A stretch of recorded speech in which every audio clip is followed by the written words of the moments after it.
Yo, we in here, man. Hey, let's do this shit. All right, man. I just, I just got distracted. I got distracted, man, by Plant and Dirrell. I couldn't even come live. I was like trying to set everything up, and I was hoping to commentate Plant and Durrell live. But you know what? I was just fixated on the fight, man. And in the meantime, I was trying to watch Kambosos and Haney on the side. But nonetheless, man, look, before I get this live stream rolling, make sure that you have already hit that like button. Don't forget to hit that like button as you come in. It is time. It is fight night. It is the moment we've all been waiting for. Very, very patiently. Deontay Wilder, Robert Helenius, main event is right around the corner. So make sure if you've already hit that like button, you've already got your feet up. I would need my wrenches and everybody in the chat to make sure that people understand when they come in to wipe their feet, to hit the like button. If you're new to the channel, go ahead and subscribe and stay a part of the conversation. I literally before I came in here, I was watching Plant and Dirrell, and all I gotta say is wow. Now I predicted Plant to win it, by decision, but Caleb Plant said, "Hey, forget about the decision. I'm gonna knock this dude out." That's a crazy ass knockout right there, right? That's a crazy ass knockout right there. Lean to the left hook to the body, come up using the legs, right? Right, coming up underneath from that left hook to the liver that you just got done throwing, and coming up with your legs and coming over the top with that big left hook, man, and put Anthony Dirrell to sleep. If y'all just missed it, man, and nobody, I don't think, could have predicted that. That's crazy. Shout out to Caleb Plant.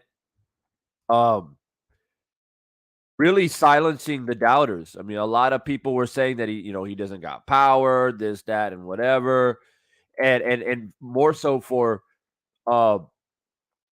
so for Durrell, right? Because Durrell was talking a lot of crazy shit about, oh, you're gonna run during the whole press conference. You're gonna run, run, run. And what did Plant do? I mean, Plant boxed, and Plant was patient. He waited for his opening, and he handled his business. He straight up handled his business, man. So shout out to Caleb Plant. If you're just joining and you missed the undercard, perhaps you were watching Haney and Kambosos. Caleb Plant stops. As a matter of fact, knocks out. It wasn't a stoppage. He knocks out Anthony Durrell. I believe it was in the 9th round with a left hook. Now, we did talk a lot about that on the Firestorm panel about Caleb Plant using that left hook to his advantage, and he truly, truly did. He looked strong. He looked fluid, and it was a sight to behold. And I'm super excited and super proud of Caleb Plant. He really made a statement. He didn't go in there and just, put the decision into the hands of the judges and have people continue to doubt him. He went in there and make a statement. So that's what's up. Perfect fight to lead into the main event of the night. Obviously, Helenius and Deontay Wilder. I'm watching it right now on live with Fox Sports. They got Lennox Lewis, Brian Kinney, and Joe Goosen right here commentating. But you guys know that you're choosing Divine Sense as your commentary tonight, and I appreciate you immensely. Make sure that you hit that like button as soon as you come in the building. You've already hit that like, right? If you're new to the channel, you've already hit that subscribe button, and we're going to get this fight party popping. If anybody knows what happened for the Haney and Kambosos fight, I stopped watching it around round 9. I was watching it in parts because I was trying to watch Plant and Durrell, because it got to a point with Plant and Durrell where I was like, oh, Plant might stop him. So I didn't really watch Haney and Kambosos that much. But if y'all know the outcome of that fight, go ahead and feel free to put it in the comment section and let people know what happened in that fight. In the meantime, as Helenius and Wilder get prepared to make their ring walks, I'm going to go ahead and get this poll ready for everybody to come in and vote in the poll. The last minute poll for everybody. Because sometimes, like, people change their minds at the last moment. People sleep on it. And people say, oh, I don't know. I had Wilder, but maybe I'm going for Helenius. Or I had Helenius, maybe I'm going for Wilder. So let's see what the poll says here as I'm constructing it. And yeah, I apologize to everybody for not coming in here a bit earlier. I literally just came back from the club. I ain't gonna lie to you guys, man. I have a confession. I was at the club. I was wilding out. This chick literally just left my place. So it is what it is, man. I ain't gonna lie to you all, man. My intention was to come on here and be able to commentate the whole card, but this chick was trying to leave hairbrushes and shit behind. Well, she wasn't trying to leave. I'm trying to get my coffee. I'm trying to, like, handle my man. handle my business, and it is what it is. So I finally got her out, and then I came in here. But you know what? The good news is that I'm not missing the main event, and that's what matters the most. So I do apologize to the people that were hoping that I would commentate the entire card, but a man's got to do what a man's got to do. And so yeah, I had a nice night last night going out in Bangkok, and no sleep, just Hennessy and pussy, and then straight on the mic. That's how we do it, man. We we grind no matter what, no matter what. So let's go ahead and see who's in the building to start this party off, man. Got to give a shout out to everybody. I gotta appreciate everybody coming in, man. So we got Cairo 90s in the building. What's up, Cairo? First one in the building, as a matter of fact. We got who we got? We got Nap Artist. Salute to Nap Artist, man. Much love and appreciation. We got Kenneth Perry. What's up, Kenneth? We have Omega Red. Of course, we got Omega Red, man. Omega Red always coming in to show some love. Omega Red, he knows how we get down, man. Us sailors, man. We stay busy. Nitty G in the building. What's good, Nitty G? Just K in the building. No more champagne in the building. He put the dog down. He absolutely did, man. Shout out to K the Plant once again. Put on a performance. Wow. That's nice. And that makes it even more easier to make the Benavides fight. I can't wait for that shit. Jeremiah King in the building was good. Robert Cummings was good. I see you. Who we got? The Kid ATL in the building. Demon Kennedy in the building. What's up? What's up? What's up? Lit for Life Films and Music. How you doing? Yeah. All right. So we filtering in. We filtering in. Everybody make sure. Looks like Robert Helenius is starting to make his way into the ring, by the way. He's making his way into the ring, by the way. Forgive me if I'm not as sharp as I usually am. I'm still like tasting Hennessy right now. So yeah, I'm fighting through. I'm fighting through the aftermath of the club tonight. But Robert Helenius is making his way into the ring. So we about to get to everyone. Do me a favor as you come in. Go ahead and hit that like button if you're new to the channel. Go ahead and subscribe so you can stay a part of this beautiful conversation. I am commentating live on the fight. That is Deontay Wilder and Robert Helenius. I will give you guys my scorecards as we go along, just in case this fight goes all 12 rounds. You guys will have my scorecard. Who else we got up in here? Goddess in the building. Goddess, how you doing? How you doing? Mangus Allen was good. I see you, bro. First goal, exactly. Mangus Allen, let the people know. First goal is to get the likes all the way to 50. Quick time. Get the likes all the way up to 50. Yeah, so Robert Helenius is now in the ring. He is now in the ring. So we're getting ready for Deontay Wilder to make his appearance, and I want to give everybody a humble reminder. As I'm commentating the fight, please remind yourself that not everybody is able to watch the fight. Not everybody has the benefit of being able to, see it live. So they are relying on my commentary. So do everyone a favor and do not spoil the event in the chat. There are people literally listening to me while they're at work, while they're on the go, while they're at a dinner party, and they just put in the headphones and listen to Divine Sense Boxing commentate the fight. So please just go off of my commentary at the pace of my commentary, because with the latency here on YouTube, I might be a little bit behind. That's just the way it goes. Deontay Wilder is making his entrance into the ring. Let's see. I'm trying to peek through the crowd here. He's got that black and gold. Of course, he's got that black and gold. He's got his notorious and infamous mask, right? Looks like he's got his hair tied up, right? Because at first I thought, oh shit, did he like Did he cut his hair? But nah, man, he's just got it tied up.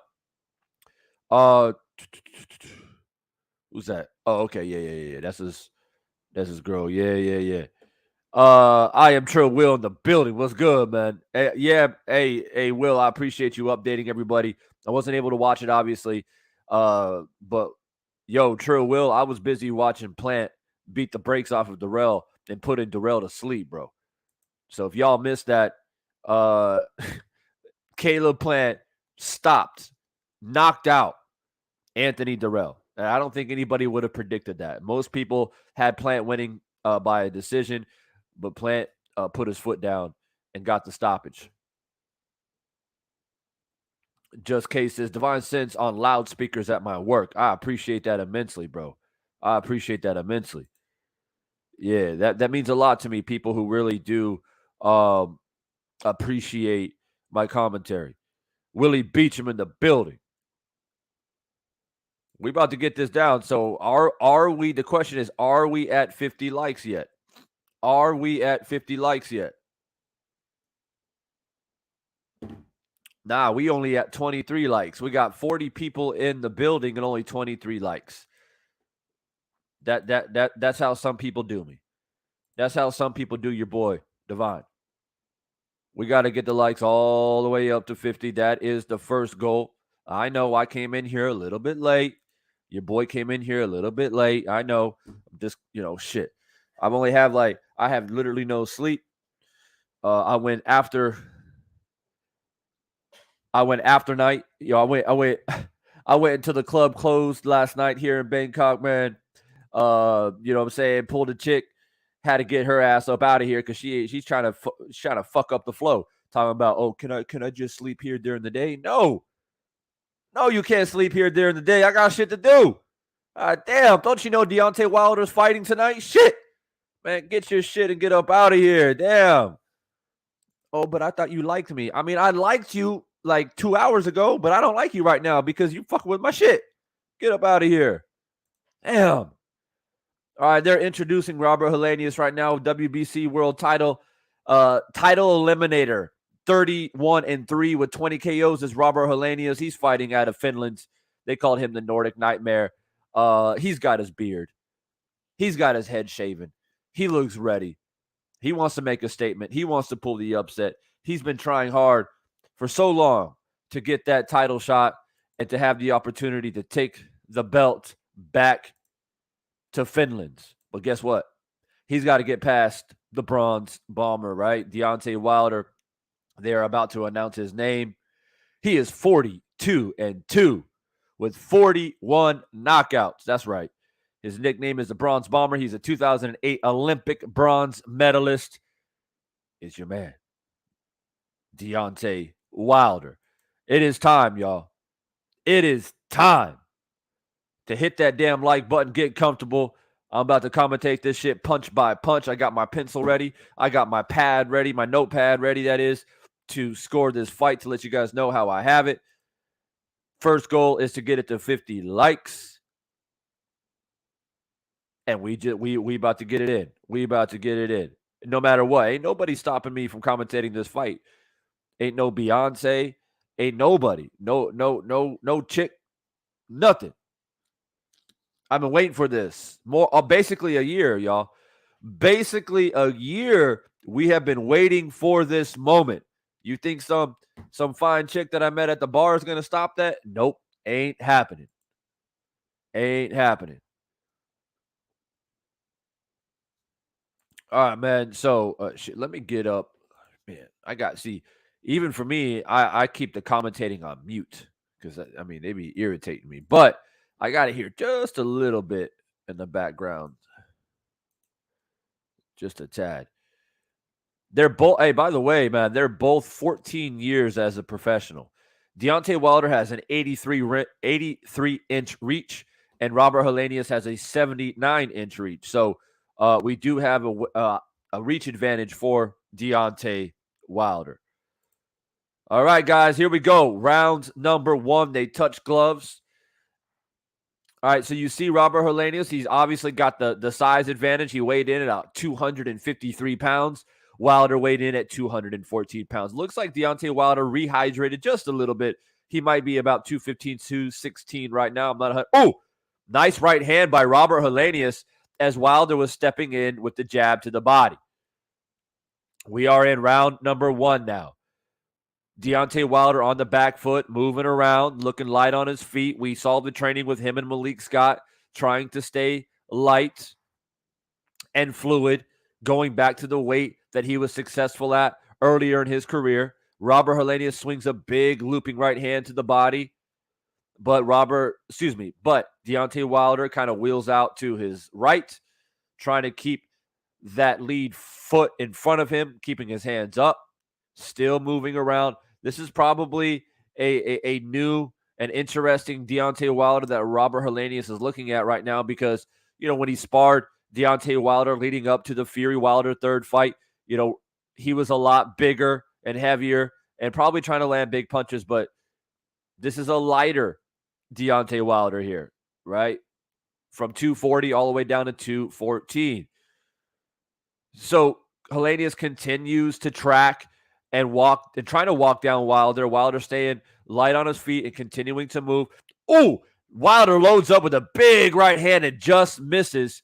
And the two tie up. The referee breaks him up. So, wow, first loaded up punch by Wilder. He really loaded up with that right hand. Couldn't quite land it, but that definitely opened up Robert Helenius' eyes right there. He was like, whoa, that was a straight up missile coming from my head. So we here now. Let's see if Helenius will load up with something big. Helenius started to go jabbing to the body as well. So they're both working behind the stick quite well. Helenius throws a little bit of a loose right hand over the top, more of a range finder. I like to see. Oh, nice left hook by Wilder, but Helenius kind of mixes it up on the inside a little bit as Wilder steps in with a left hook. Helenius goes to the body. Make sure as you guys come in, you hit that like button. Do not spoil the chat. Please go off of my commentary because there are people who cannot watch this fight live. I appreciate you. So here we go with about 20 seconds to go here left in the first round. Right, we got, it looks like Wilder is not too concerned about trying to outland or outpunch Helenius at this point. He's being patient. He's more... Oh, down goes Helenius in the first round after a counter right hand. Down goes Helenius. Down goes Helenius with a counter right hand. And it is over. First round. After a couple big shots thrown by Helenius, his confidence was too high, and Deontay Wilder leaned back, right hand, puts Helenius on his back, and puts him to sleep. Wow. First round knockout by Deontay Wilder. And Helenius is hurt, ladies and gentlemen. He is hurt. First round, 214 pounds.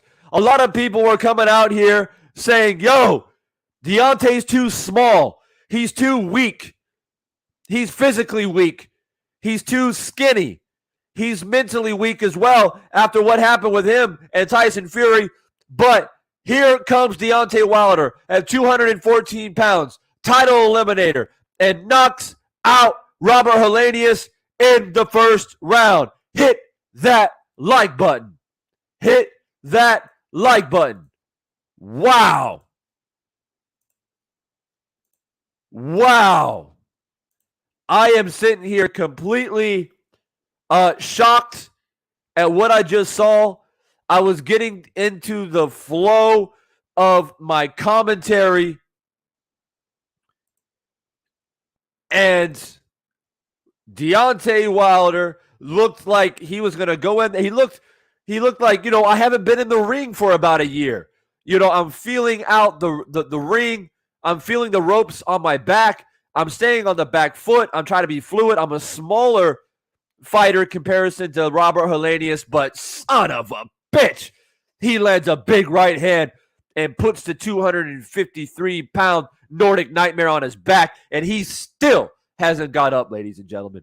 Robert Helenius is still on the canvas. Robert Helenius reaches with the left hand and boom!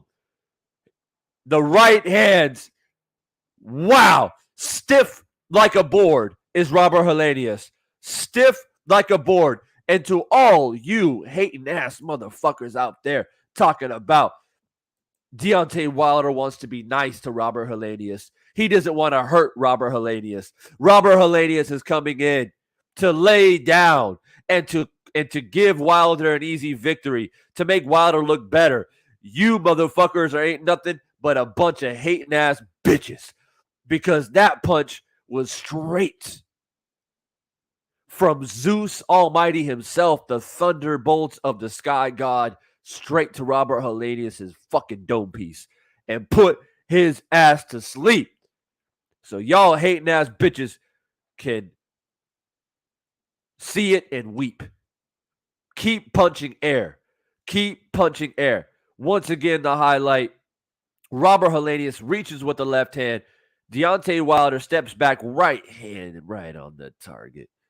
It is a bow and arrow straight to the center of his forehead. And you know what? Deontay Wilder was loading up for another right hand, just in case.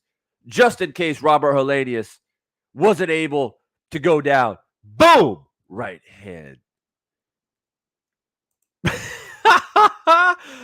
Hey, it is hammer time. 214 pounds. 214 pounds. My question is, have you guys hit that like button yet or not? Have you hit that like button or not? I mean, damn, this is exactly why I had to tell this chick that I pulled from the club literally 5 hours ago. I said, yo, you got to get up out of here because there is a knockout coming. I said, who you talking about? Who you talking about? I said, man, look at that. I showed her my phone. I said, see this man right here? This man's name is Deontay Wilder. He's a heavyweight champion. He's coming back. He's going to knock this dude out right here. See this white dude with the bald head and the beard? Yeah, he going down tonight. He going to sleep. She said, oh, yeah, but that's not a big deal. I can chill for a little bit. We can have lunch together. Bitch, you ain't no having no lunch. I tapped that ass. Now you got to go. I got my coffee. I got my dark chocolate to get my blood up. And guess what? No distractions. First round knockout by the Bronze Bomber, Deontay Wilder. Ain't nobody keeping me away and distracting me from that. First round knockout. Now, I'm sitting here waiting patient for what Deontay Wilder has to say, and they are escorting Robert Helenius out of the ring. Hey, look, man. Robert Helenius, for his entire career, has never been knocked out like that. Has never been knocked out like that. Round one, y'all. Round one. Have you hit that like button yet? Have you hit that like button yet? Round one. Round one. Son of a bitch. Y'all out here talking crazy shit. Talking about he looked skinny.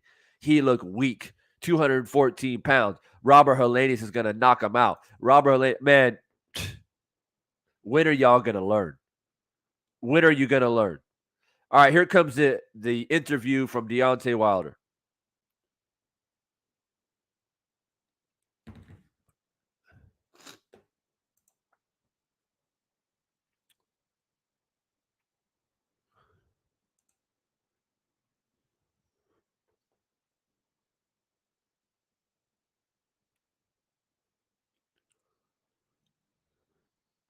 A shot.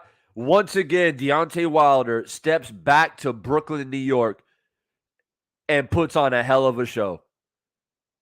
Puts on a hell of a show. First round. Hey, did you get your money's worth? Did you get your money's worth? Hit that like button. Have you got your money's worth? Hit that like button.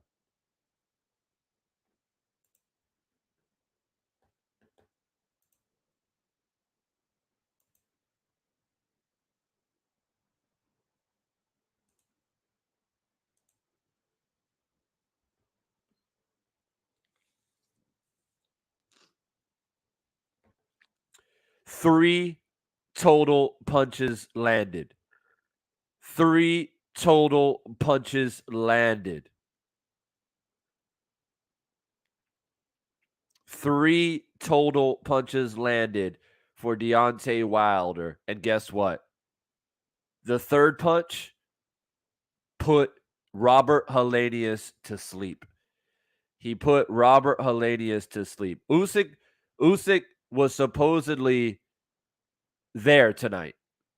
Supposedly. But I haven't seen the camera pan to him at all.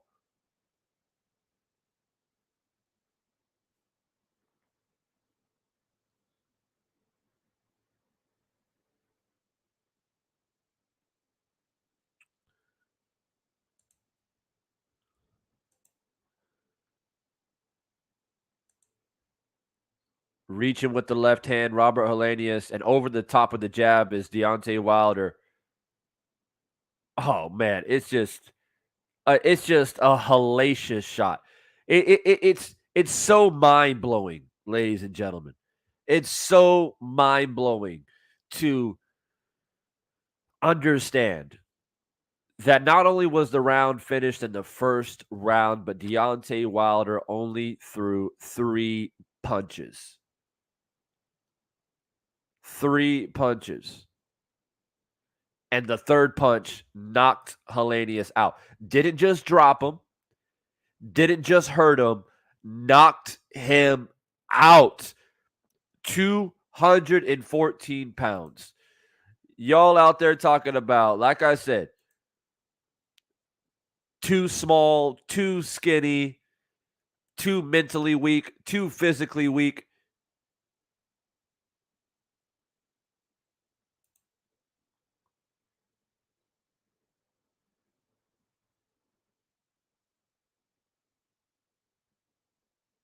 Deontay Wilder said, well, there's a lot of rumors out there where people are saying Usyk, but I don't even see him in the building. Is he here or not? I don't even see him.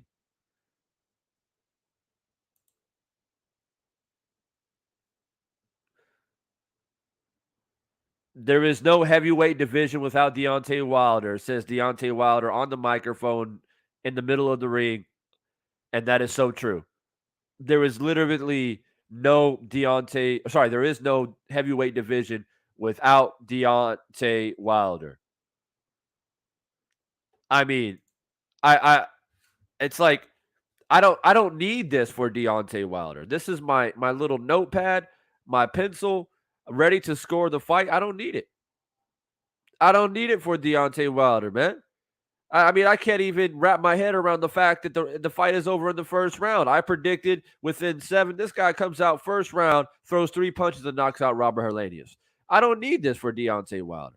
I mean, I don't need it. I don't need it. This shit's crazy.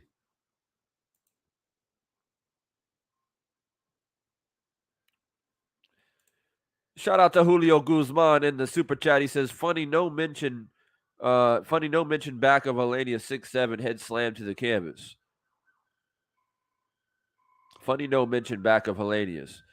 Yeah, I'm not 100% sure what you mean, but yeah, I mean, Deontay Wilder literally put him on his back, and he was like stiff as a board. Robert Helenius was as stiff as a board, man, laying on the canvas like that. That shit was wild. Like, I can't even. I didn't expect that. I honestly didn't expect that type of performance. I knew that Deontay would probably get him out of there eventually. But 3 punches in the first round? Are you looking at Lennox Lewis right now? And he's like, one of the best to ever do it in the heavyweight division. He's sitting there stunned. Everybody got their money's worth tonight. Everybody got their money's worth. Caleb Plant knocks out Anthony Dirrell. And then once again, we get another knockout in the main event. Deontay Wilder knocks out Helenius in the first round. Y'all got your money's worth. This is why Deontay Wilder tells y'all, get your popcorn. Don't blink. Don't turn your head. Don't turn to kiss your girl. don't get out your phone to take a picture because it could be over in a flash. And that's what literally happened. It was literally over in a flash. I barely finished my coffee. I couldn't even finish my coffee, man. Couldn't even finish my coffee. And Deontay Wilder said, "Hey, Devin, hey, you better get ready." I mean, thank God that I didn't like think to myself, "Oh, wait, it might go 12 rounds, so I'll come in a little bit late." I mean, I wasn't able to commentate Plant Dirrell, but I'm so happy and thankful that I was able to come on here just in time, hangover and everything, in order to commentate the entire fight because I mean it was over like that. There's probably people coming in here right now thinking, "Oh, is the fight still happening? Is the fight still going on?" They're going on YouTube and they type in Wilder Helenius and they think they're gonna get the fight. They think they're gonna get somebody to commentate the fight. Nope, sorry, that shit's over, man. Within the first round, that shit's over. What's up, Moped? I see you in the building. Yeah, Moped, man. Hey, 214 pounds, 214, just knocked out 253. I can't wait. I can't wait to get the haters up in here. All those people that says, "Oh, I think Wilder's too small. Wilder's too skinny. Wilder's too weak mentally and physically. He doesn't have the power to do this and this, that, and the third." And you know, and look, you can tell from the beginning parts of the fight that Robert Helenius, well, I mean, he was the aggressor. He was the aggressor coming for Deontay. You can tell it was very apparent. And Wilder stayed patient. And he could see that Helenius was reading. And a perfect right hand down the pipe.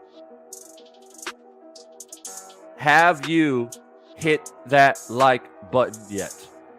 Have you hit that like button yet? I can't. I mean, I don't know what to say. I don't know what to say. I was prepared to give you guys a possible 12-round commentary, and I couldn't. I mean, it didn't even go one round, y'all. It didn't even go one round. So I don't know what to say about that other than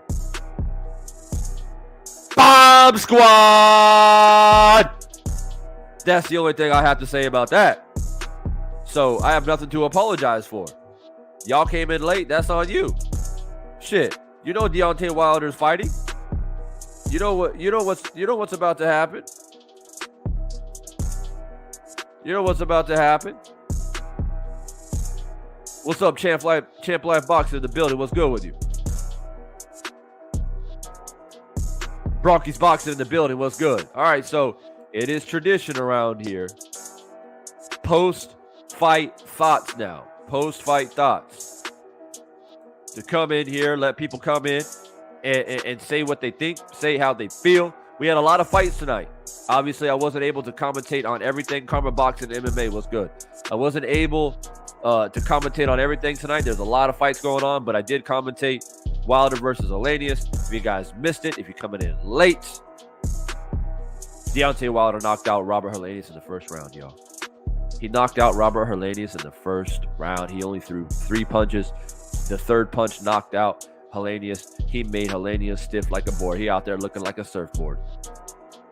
It took him 10 minutes to get off the canvas. 214 pounds.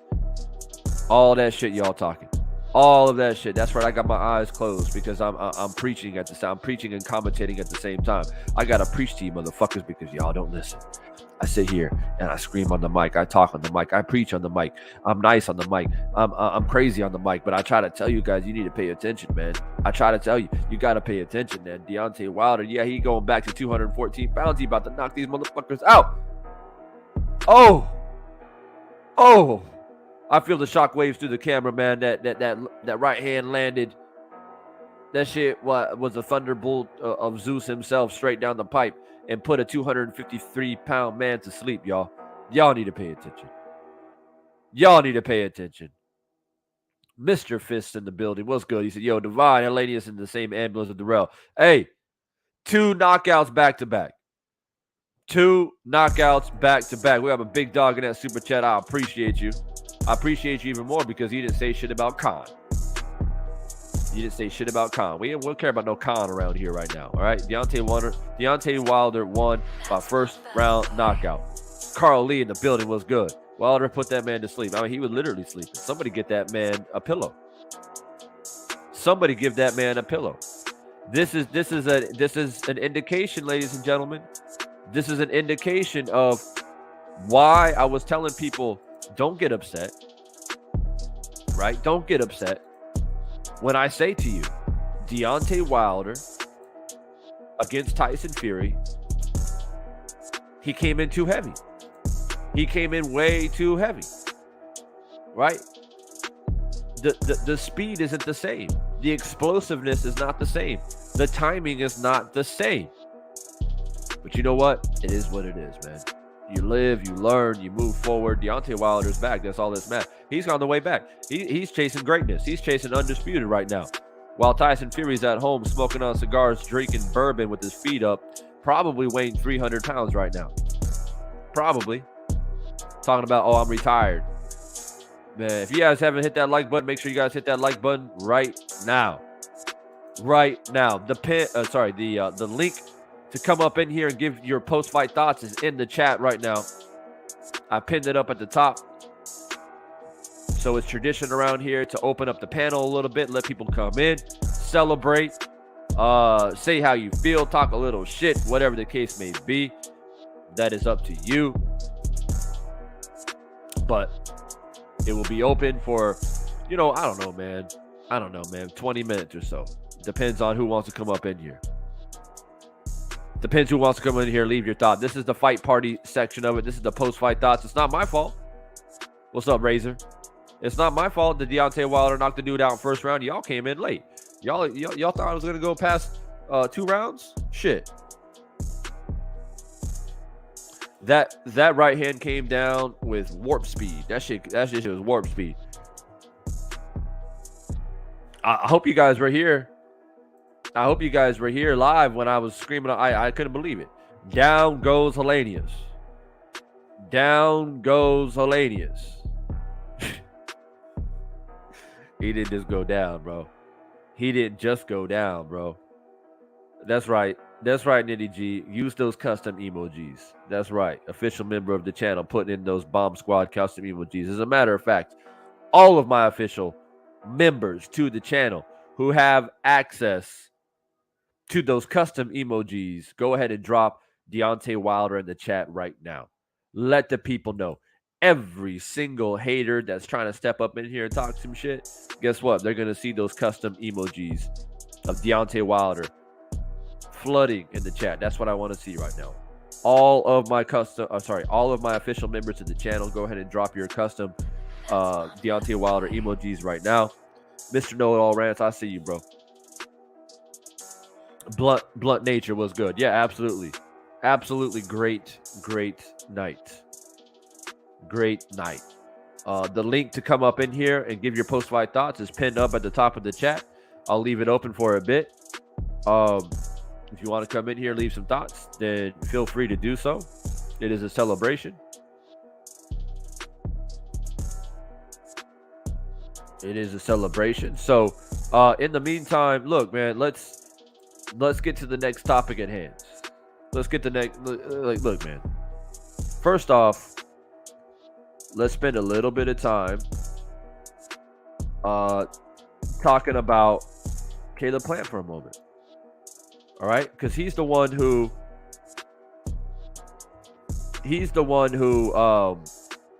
kind of like he started the trends. He started the trends of knockouts, right? Knocking out Anthony Durrell like that. I don't think most people knew that Deontay Wilder, or they thought that Deontay Wilder, or predicted that Deontay Wilder will win by a knockout against Robert Helenius, but nobody could have predicted that he's only going to throw 3 punches. Nobody could have predicted that he was going to throw only 3 punches. The third punch being a good night punch. You know what I mean? Nobody could have predicted that. But you know who set that off? You know who set that energy into motion? That was Caleb Plant, yo. That was Caleb Plant. Nobody thought that Caleb Plant was going to knock out Anthony Durrell. Nobody said that. I went live here. We were talking about it. We were chopping it up. And nobody said that Caleb Plant was going to knock out Anthony Dirrell. Nobody said that. So Caleb Plant set everything into motion.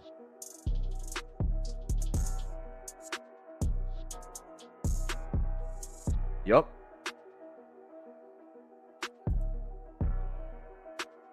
King of King Boxing, bro. What's good with you, man? How you feeling?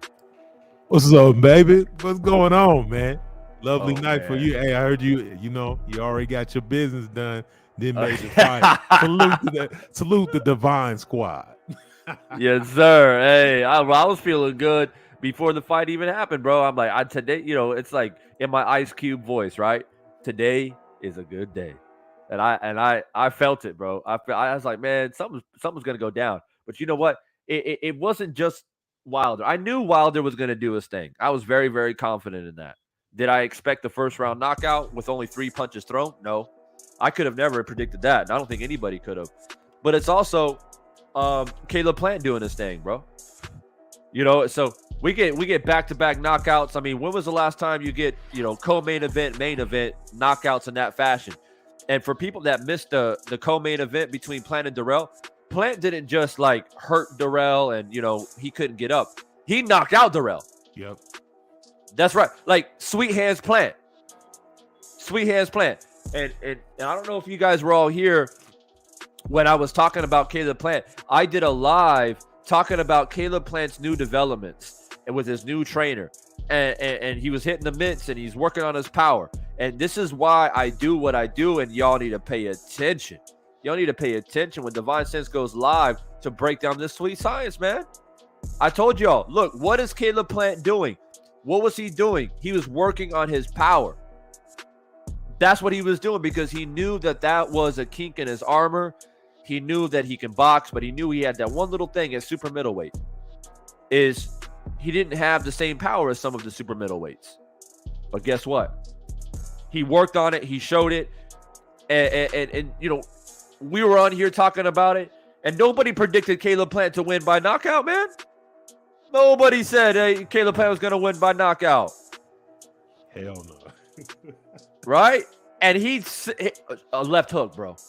Yep. A left hook. And how many times do we have to tell people the left hook is a very dangerous punch against southpaws?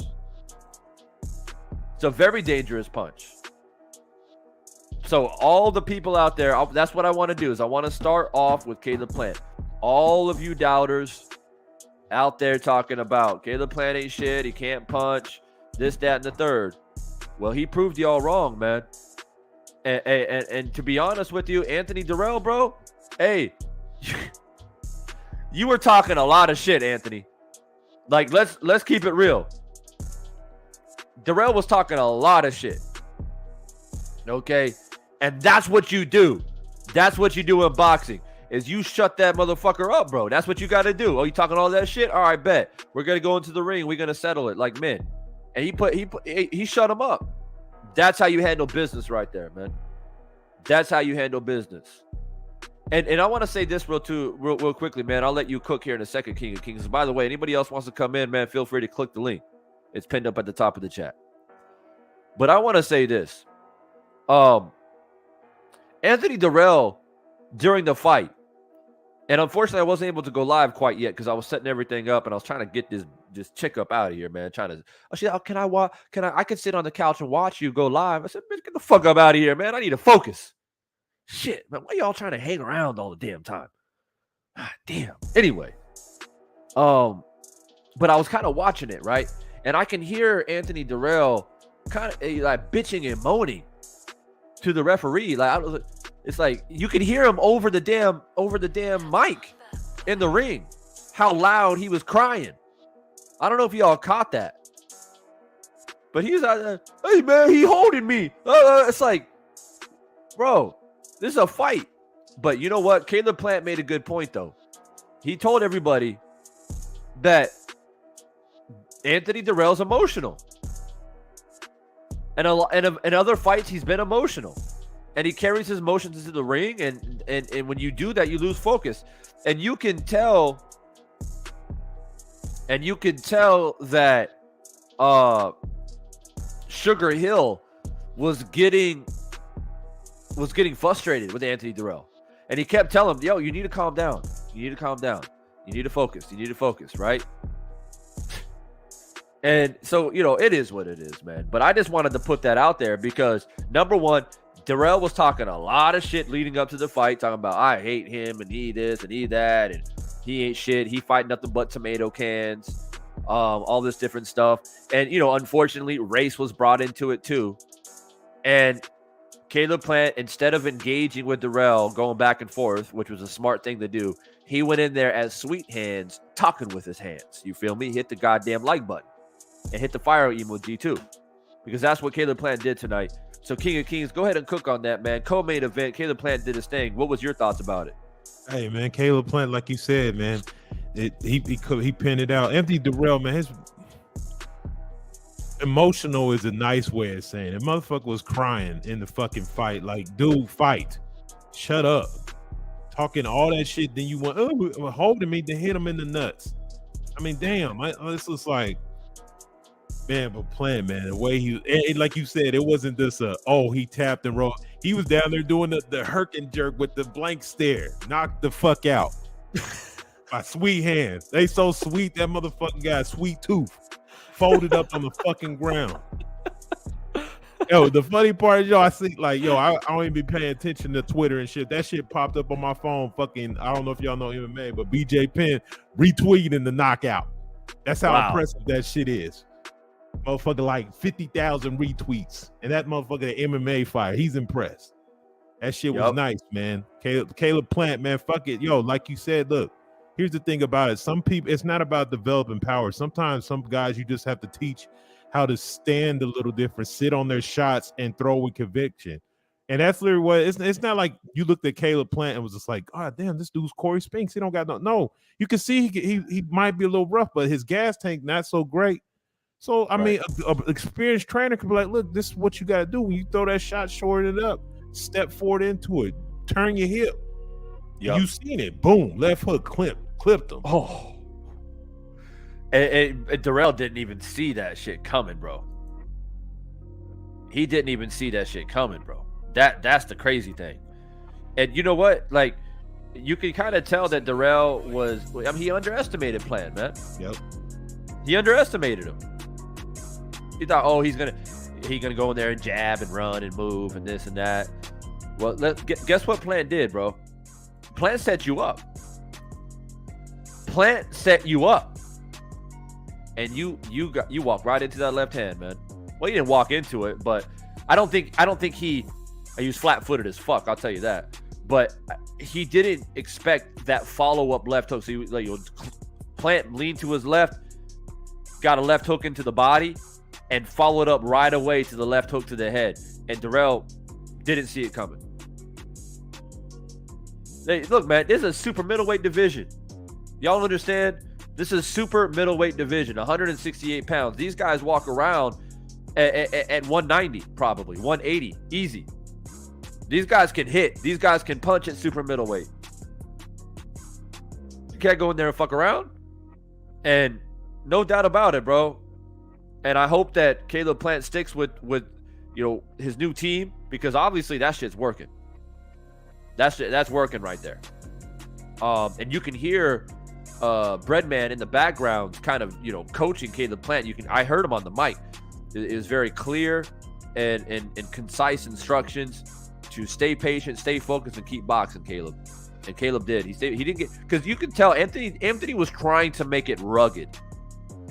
He was trying to get Caleb Plant to feel awkward, crying and bitching and moaning and grabbing him, and little sneaky shots on the inside off the brakes. Because you know why? He couldn't fuck with Caleb Plant skill-wise. So he was trying to figure out another way to win the fight. You don't counter a left hook to the body with a wide left hook. That's what he was doing. He got clipped with a short left hook. And what's funny is he threw the same left hook again, short and compact to the top. And you see Dirrell throwing a wide left. Like, what are you doing? That's the worst counter you could possibly do. You're does no respect, and got slept and embarrassed. That's what happens. Like, you don't underestimate nobody. This is a former world champion. He's only lost is to Canelo, who you guys could say arguably the way y'all talk is number one pound for pound of this bullshit. Prior to losing. So please shut up, man. Durrell, like I said, talking all this shit. Like what do you think? Oh, this dude just can't hit. Your ass got a highlight knockout. You energized. Wilder had to come out. He's like, oh shit. Wait. Plant out here. Plant took the shovel out on this motherfucker. Took the shovel out, threw dirt on him. I can't believe Caleb Plant. Hey, Caleb Plant, man. Sweet hands Plant, man. Hey, I was prepared to watch a 12-round boxing match, and this motherfucker said, hey, I'm gonna show you guys, man. I'm gonna show you.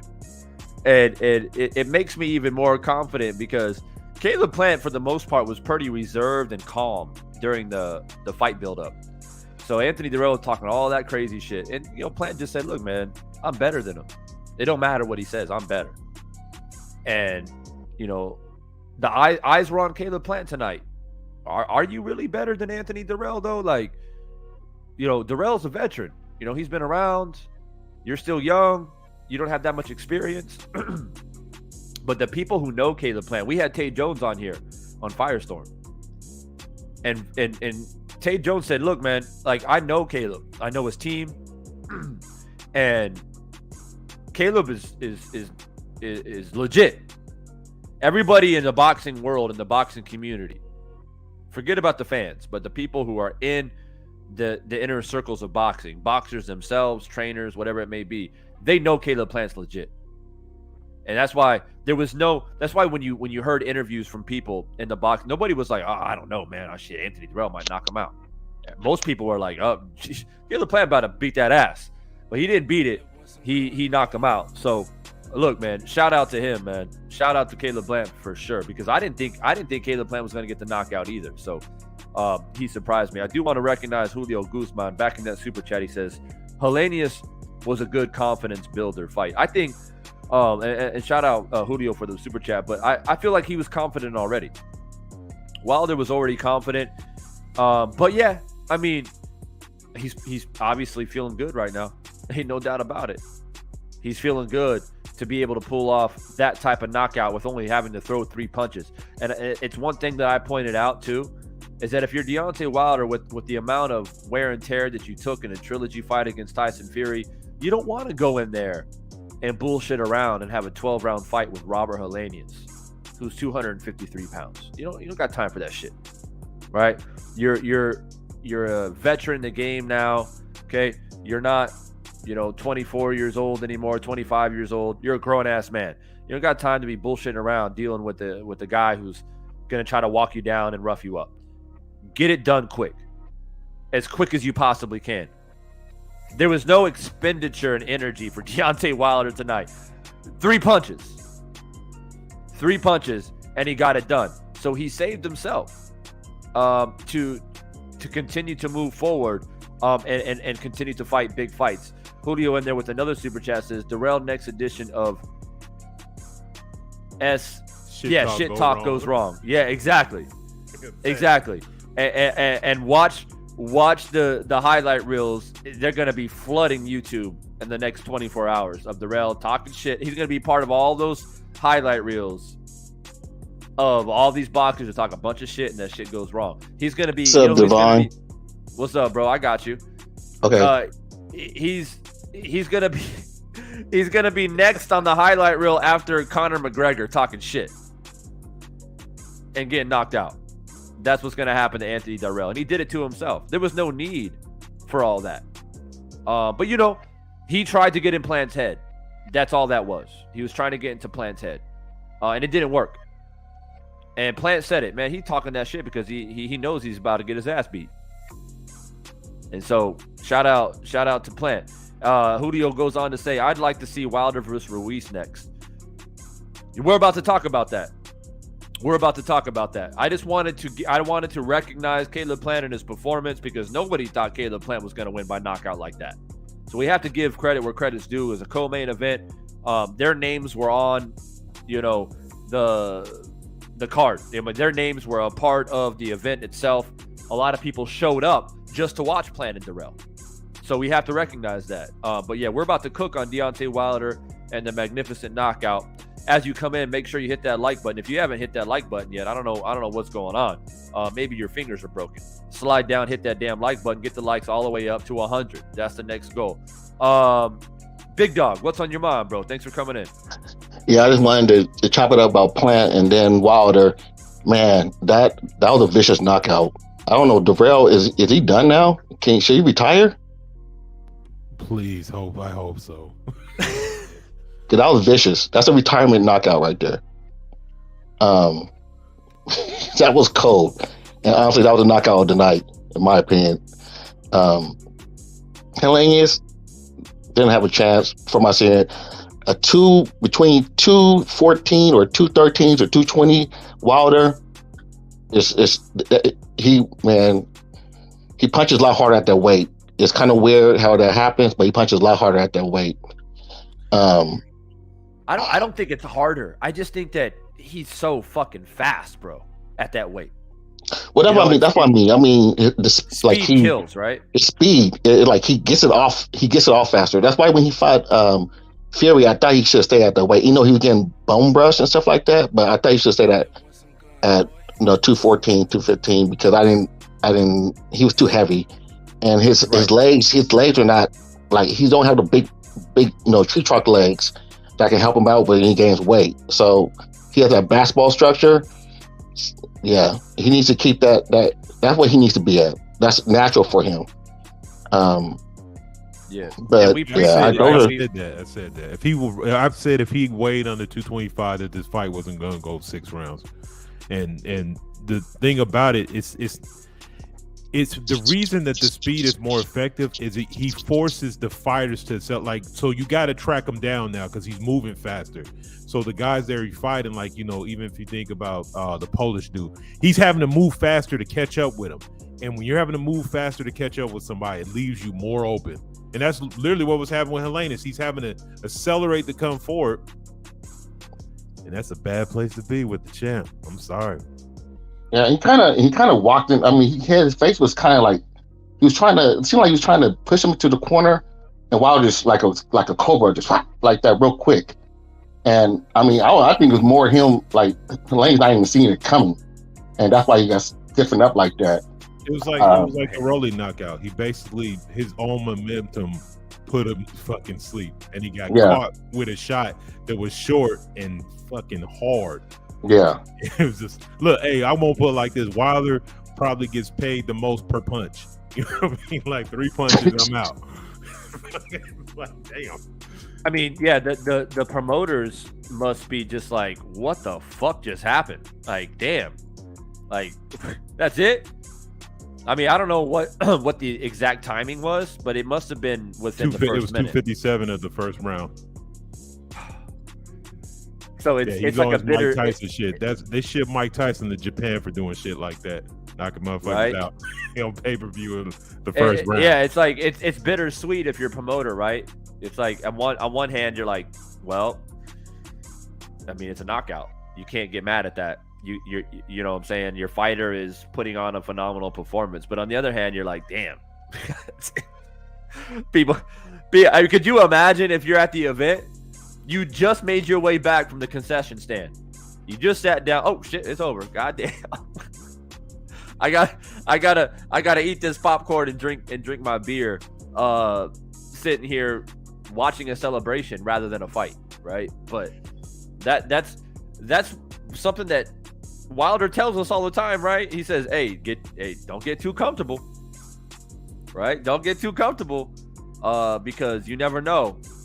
But I'm about to kick this poll off, guys, and I want to hear your thoughts because this is the next big question at hand. Obviously, Deontay Wilder coming off of not just a victory, but a phenomenal first round knockout. He sent shockwaves through the heavyweight division once again. Everybody's on standby. Oh, you best believe Joshua watched that. You best believe Usyk. I don't know if he was there or not. He was supposed to be. But he's seen it. Oh, rather it was on TV or there at the arena, and he was fucking hiding behind people. I don't know what the deal was with that. I was expecting the camera to pan to Usyk because a lot of the talk was that Usyk was going to be there. Joshua watched it. Fury watched it. Andy Ruiz watched it. They all watched it. They all seen it. Because it was a big talking point. Is Deontay Wilder mentally recovered? Is the layoff something that will hinder him? Did Tyson Fury put too much damage on him? Well, he answered all those questions. He answered a lot of questions. He answered that he's still extremely dangerous. Even though he's a little bit older now, but he's still extremely dangerous at 214 pounds. He answered that question. He also answered the fact that he did, in fact, go into the fight against Tyson Fury too damn heavy. Too damn heavy. And it's natural for you to ask yourself, whether you're a Deontay Wilder fan or not, if Deontay Wilder went into at least a third fight against Tyson Fury at 215 pounds, would it been a different outcome? That's something y'all can ask yourself and think about. But one thing that I know is I don't know if it would have been any different, but I would say that I don't expect Deontay Wilder to gas out the way that he did in the third fight. At least, you know what I mean? Like, it's something that deep down, right, when he was looking the way that he was looking and weighing in at 240 plus pounds, I was excited, but at the same time, deep down or in the back of my mind, I was like, I don't know, man. I don't know. Because that's not the Deontay Wilder that I know, that I've been watching, knocking out dudes who are 250, 260 at 200 and sometimes even 12 pounds. But he's back at it. So he's answered that question, that even though he's a little bit older, he's still dangerous at that smaller weight. He is a naturally smaller heavyweight in comparison to most heavyweights out there. And by the way, guys, did you see Sanchez fight? Did Sanchez win tonight? Yeah, I seen that. Yeah, I did. Did he win? He won. Yeah. Knockout. Knockout. Folding them up. Nice. Yeah. I missed most of the undercard. Salute to the card. Salute to the fights today. Period, yo. That's the boxing game, bro. Everything. I loved everything today, man. The girls, everybody. Shout out, real. No, Clarissa Shields. Shout out to her too. Yeah, that shit was beautiful, man. I'm just trying to tell you, but like you said, man, that he sent. There's a lot of dudes gripping their chairs in the heavyweight division, like God damn it, I thought this dude was done. And even the one that supposedly would have made him done kind of looked at it too, because I seen him a few days ago. He's like, I don't care what you say about Wilder, we may not like each other. That motherfucker got heart. And he hits like a fucking mule, man. So that's a dangerous combination for anybody to have to deal with. Andy Ruiz, I seen you get dropped by much lesser men. You might be taking a long, he may have to borrow that Caleb Plant shovel because he's gonna put you in the dirt in that, bro. Sorry. And where was it? Like I said, was he at damn, man? Yo, I wanted to see that motherfucker there that's looking crazy with his weird ass little haircut. Something. I don't know, man. Maybe he just he wasn't there. He wasn't there. Yeah. Oh, Usyk. Yeah. Yeah, that's weird, right? Because reporters and the media were asking Deontay Wilder all the time about Usyk and mentioning the fact that Usyk was going to be there.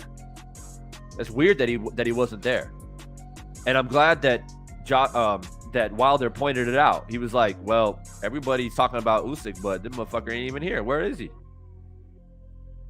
But hey, I don't know. Maybe he got caught up at the airport. Who fucking knows? But look, he saw it. He knows about it. Everybody in the heavyweight division saw it.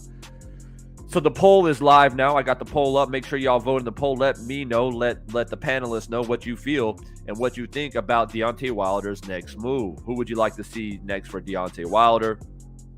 I got Ruiz, Joshua, Usyk, and other. So other could be, Frank Sanchez, Joe Joyce, other heavyweights out there.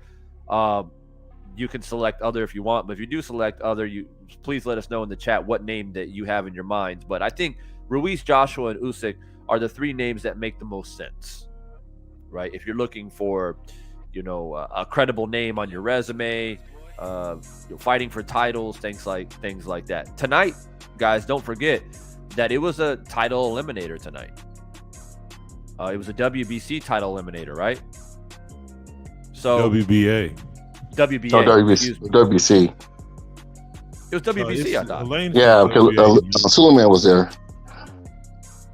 I guess because they added that in there because the title eliminator for WBC I thought was supposed to be between Ruiz and somebody, but no, that position for Helenius, he has a mandatory for the WBA. I don't know if Suleiman was just there to try to throw, because they want that bread. They want to give that. They want Tyson Fury to decide if he gonna get that belt up or not, because they're gonna try to throw it on Wilder. And I really hope they don't do that shit, because that belt's becoming more of a hinder than anything. But Helenius was in line. If you look in the rankings for WBA, he was he's the mandatory for that. And I thought that was the point of him taking this fight, because what would be the point again of WBC eliminator for Tyson Fury? Like, why? But that was for though. It was for a WBC eliminator. I don't know why. I didn't know he was. I didn't know that. I didn't know that at all. I didn't know that they were even. I didn't know they were in contention for that. But boxing, the sanction bodies do whatever the hell they want. So it is whatever. Yeah, I mean, I thought that the WBC was mentioned because they gave Wilder the it looked like a WBC medal, the green medal or whatever. Yeah. But I don't know if that has any significance. At the end of the day, I mean, title eliminator or not, I don't think Wilder is taking a back seat to anything. I mean, he's coming for the belts. And right now, Fury has the WBC, right? Mm-hmm. Right.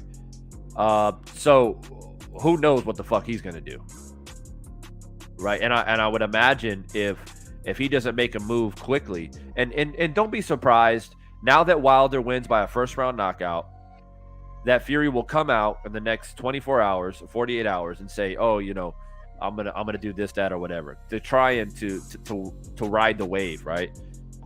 Which whatever, do something or vacate the fucking belt, bro. Retire and vacate. If you ain't gonna do shit, you try to make the fight with Usyk supposedly, you try to make the fight with Joshua supposedly, and ain't nothing going on. So it looks like to me that Wilder is on a mission, and if anybody, I'll go ahead and kick it off, and then I'll swing it around to you guys to give the people your thoughts. What do I want in comparison to what do I think is reality? I think that's what we have to. That's how we have to approach it. What I want, obviously, is Usyk, right? That's a no-brainer. He's a unified heavyweight champion. He's got majority of the belts. It's an intriguing style matchup. And the crazy thing about a Usyk Wilder matchup is that they're probably going to weigh in very, very similar because Usyk is a cruiserweight. He was a cruiserweight. So, I mean, that's a fight that could happen. They're both like 220 pounds. And it's an intriguing style matchup with Usyk's boxing style, and Wilder's obviously his power.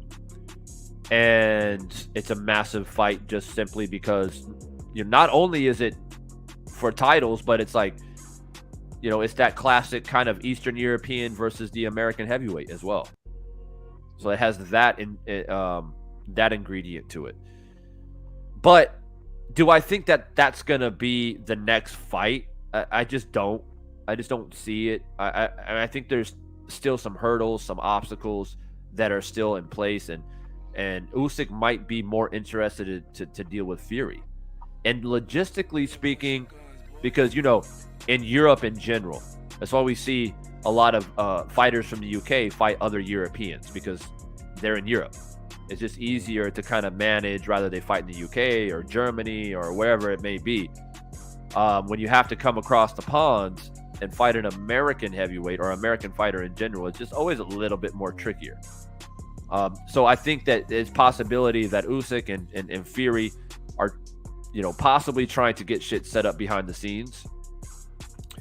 And if you're Fury, you you're probably wanting to regain the glory because right now the world is buzzing about Deontay Wilder after tonight's performance.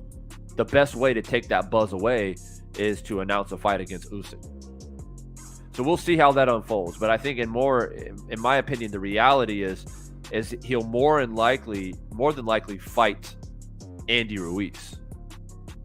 That's what I think is going to happen. They're both American fighters. Easy fight to sell. Ruiz coming off a victory. Ruiz being a former champion, obviously beating Anthony Joshua. He's got a few interesting details to his game. He's got some hand speed, and people, that's how they'll promote it, right? Andy, he's quicker than Helenius. He's got quick hands. Maybe he can jump on Wilder and land a combination and stop him. So that's how they'll promote it, sell it. And then, of course, Deontay Wilder, it's not a bad thing to have a guy like Andy Ruiz on your resume as you continue to take your journey to become a unified or hopefully an undisputed heavyweight champion of the world. It's a nice little, a nice little bonus to have Andy Ruiz on your resume. It's another guy that you can possibly fight that Fury will probably never fight. When we're talking about, legacy and an all-time great heavyweight, you need names like Andy Ruiz on your resume, in my opinion. And I think Andy Ruiz, I think he's about that life. Andy Ruiz, will take it, I think, because where else is he going to go? Who else is going to fight? He ain't going to fight Joshua again. I guess he could. They're not going to give him a Usyk fight. He's still got to prove himself a little bit, I think, before they up and give him a Usyk fight. Who's the Juggernaut trying to fight? Who? Juggernaut. He's like a wild card right now. Yeah. I don't know. I mean, you like I said, you could assume that because you do have Joe Joyce there, you have Sanchez there, you have some up-and-coming heavyweights there. I think you can take Dillian White off the table. You can take Chisora off the table. I think they're irrelevant at this point, and rightfully so. But you do have a couple upcoming heavyweights that could be thrown into the mix of these heavyweight juggernauts, right? And so it's going to be interesting on how it's all mashed up. But I think if you're Deontay Wilder, you don't want to be hopscotching around. You're not. This is not the beginning stages of your career. You're trying to become a champion again. So in my mind, it's Andy Ruiz, and then it's boom. It's whoever has the titles. If it's still Usyk, you fight Usyk. If Fury fights Usyk and beats Usyk and becomes undisputed, I hate to say it, but you push for a fourth fight with so that's the only thing. But Fury, in my opinion, might just say he retires and give up all the belts and fuck it all up all over again. He could, and like I said, we don't really know what Fury is doing. We never know what he's doing. He may just vacate. He may go in and fight somebody. I don't know, man. I don't think he's going to come to America and fight Andy Ruiz. He'll fight a European somewhere. I'm not quite sure. His only fight is Usyk. That's the only thing he has left. Yeah. Well, Joshua, but man, that's it. Usyk and Joshua. Yeah, that's about it. He's not coming to America unless it's. Well, I don't even know if he can. Literally. Yeah, right now he can't. So. Right. And I don't think any American's going to go to London to fight him. So it's basically, Usyk or Joshua. That's all he has. And so the walls are kind of closing in on Fury on what he's going to do with that WBC strap. He may just decide to vacate it. And then you might have, if he vacates it, then you have Andy Ruiz and Wilder fight for that title. Basically. I thought it was, I thought the Juggernaut. What was he? Is he WBA? Is he up in WBA or WBC? That's what I was asking. He's in a few of them. That's the thing about it. He's in a few of them. Joe Joyce can press for a title shot with Usyk. To me, the players that really you want to see in there is Joe Joyce is one, because I think he'll fight anybody. He don't give a shit. He's one of my as far as one that, I mean, even though he's older, as far as if you take the batch of contenders, he's the dude. He's the top guy on that section. Everybody else is former or current champions. So yeah, he's the guy. But I'm pretty sure. But like I said, I don't know, man. You know how it is. Like I said, I realized when you told me that they setting up this as being an eliminator because the Ruiz and him is supposed to have a final limit. Like, man, see, the WC, I understand them fighting for that belt, but to me, that WC is more of a fucking a chain than it is a fucking. If you get that belt, then it allows them to race you from everybody else's rankings. I want to see Wilder fight Usyk. I mean, I don't care if it happens next. It could happen after he dispatches Andy. Andy Ruiz is top 5 heavyweight, so I don't mind him dispatching a guy like you said. He's the type of dude you put on your resume, especially if you knock him out. And now you're like, damn, okay, well, the dude that split a fight with Joshua, and we all know what happened in the second fight with Joshua. Let's just be honest, that wasn't the same fighter, so it is what it is. But Usyk, man, this is the thing about it. Like, I'm at the end of the day, yeah, Usyk's a slick boxer, but we all know the kryptonite for a southpaw is a right hand. And who has a better right hand than anybody in the game than Deontay Wilder? Right. I just see he can win that fight in a devastating fashion. I mean, he could just throw, like, literally the one punch that they say he got. That's the one punch that as a left-hander you do not want to get hit with.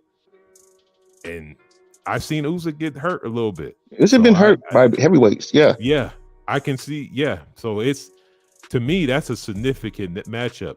You know, I want to see that title fight. So I hope the WC doesn't do something like, well, maybe if like you said, Fury vacates it and then they scrap it out for the WC, and so Usyk's only path to become undisputed is to fight that winner, then I'm cool with that too. But if Tyson Fury wins and fights Usyk, he's like what's his name gonna say? He's gonna hold up the division. He's gonna throw the belts in the air. He's not gonna fight again. He'll probably be done. He'll be like, I've done everything. I've beaten everybody. And like I said, maybe do a payday fight with AJ with no belts. You know, that's probably what it come down to. Yeah. So who do you guys? Well, like let's get to it. Who's next for Wilder? Next fight.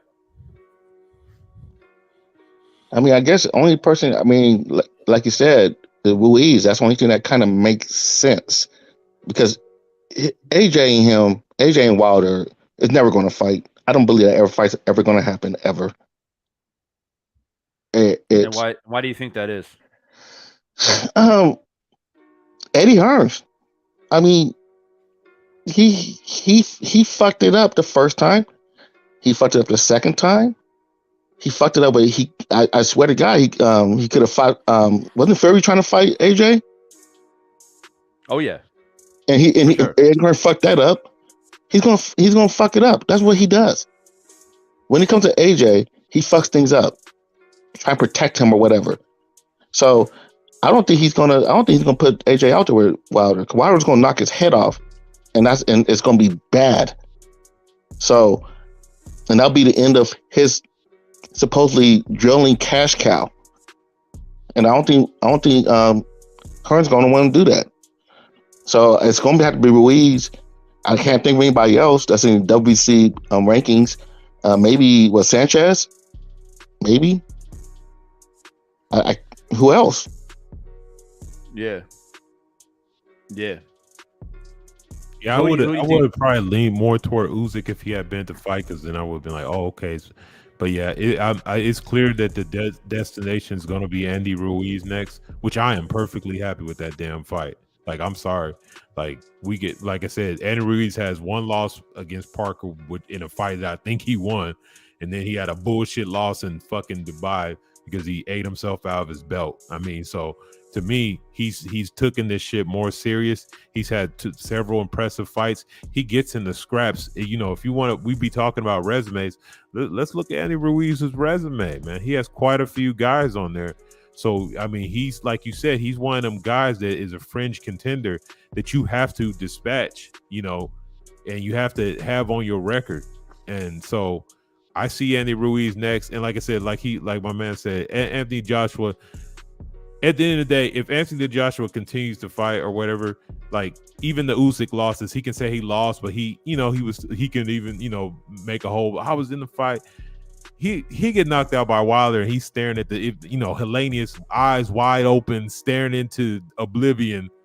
That's devastating. That gets shown over and over. You know how many times I've watched motherfucking who's that he knocked out? Brazil. You know how many times I watched Brazil get knocked out? I swear I could have that shit on rerun all day in my office, and I would be good with it. It's just so they don't. I guess Eddie Hearn don't want to see that happen. No, he doesn't. He does not want to see that, because it's just they can still run he can retire right now. Oh, he lost a couple close fights and he had a tough situation. He avenged him. I've heard the narrative. The Andy Ruiz knockout, they act like doesn't exist because he came back and pulled that bullshit boxing thing in fucking Dubai or where the fuck they were at. So that's the narrative. But if you fight Wilder, 20 years from now, we're watching you hit the canvas on YouTube videos. The greatest knockouts in history. Top 5 is Wilder. And AJ, like I said, being that big, it would look devastating. So it's going to be Ruiz next. Yeah, I think so. That's what I'm leaning towards. It makes the most sense. Logistically, you can sell it. There's money in it. 2 American heavyweights. You got the Mexican-American fan base involved. And they'll bill it. They'll try to sell Ruiz as much as they can to make him, as valuable as possible. It's I don't think Ruiz will get. I mean, it's hard to say, right? Like I didn't expect Helenius to get knocked the fuck out that quick either. But I would like to think that Ruiz won't go out that quick. But at 214, 215 pounds, man, Wilder is just straight up just dynamite. He's wow. And Helenius, he loaded up with a couple of shots. And for a bit, Wilder looked a little bit awkward, right? He looked like, a little bit out of his element. That probably was ring rust. It's been basically a year since he's been back. But man, it literally took him a minute. It took him like a minute. And all of that talk that people were saying, they used to spar and Helenius knows how to fight Deontay Wilder. He has things on Wilder. It's like, I try to tell people, man, when they sparred, Wilder was 240 pounds. He was preparing to deal with Tyson Fury. It's a brand new Deontay Wilder. I wouldn't say brand new, but it's a renewed Deontay Wilder. The Deontay Wilder that we remembered, that was knocking out Stervine and Brazil and all Spica, all these guys. That's what we saw tonight. It was a reincarnation of Wilder of old, right? And Helenius wasn't prepared for that. There's no way you can prepare for a 214-pound, super fast, light on your feet Deontay Wilder. There's no way you can prepare for that shit. How many heavyweights out there right now can emulate Deontay Wilder in sparring? How many? Tall, 6'7", 83 inches of reach, athletic, fast twitch, and power. Speed. Hey, Devon, look at the chat. Somebody needs to come in here and explain themselves. What's up? Who we got? Limus White. Acting like a bitch. What are you talking about? Someone come on in and explain himself. That's what Acting like a bitch. Bro, anybody that is lurking through the shadows and peeking through the blinds and bushes, the link to this panel right here is pinned up at the top of the chat. As a matter of fact, I'll make it even easier because y'all be making excuses talking about, I can't find it. I'll put it in the chat again. Feel free to come in here and explain to us why Wilder is acting like a bitch. What are you referring to the post-fight talk? I mean, all Wilder was talking about was peace. No, there's another comment up there saying he refused to call out White and AJ. Dylan White and AJ, of all people. You're the wink bro talk. All right, it's another UK dude. Yeah, we got another UK dude out here drunk again. They're out here drunk again. You come in and battle or get dispatched because we're not playing that. We're not getting spammed tonight with a bunch of bullshit in the comments. If you got energy to Yeah. do all that typing, just slide on in and say, like, we very respectful in here as long as you ain't one of these weirdos trying to show us your whatever. Just come on in, man. Let's talk boxing, man. You know, this child sit there and shout out shit in the crowd. Come on in. He's drunk. He was at the pub, hoping that Deontay Wilder would get knocked out, and you're disappointed. You're sad, and you wanted to celebrate Deontay Wilder's downfall, and you got nothing else to do but be drunk and come in here and try to talk shit. Yeah, no. Yeah, he did beat Helenius. He didn't just beat Helenius. He knocked him the fuck out in the first round, bro.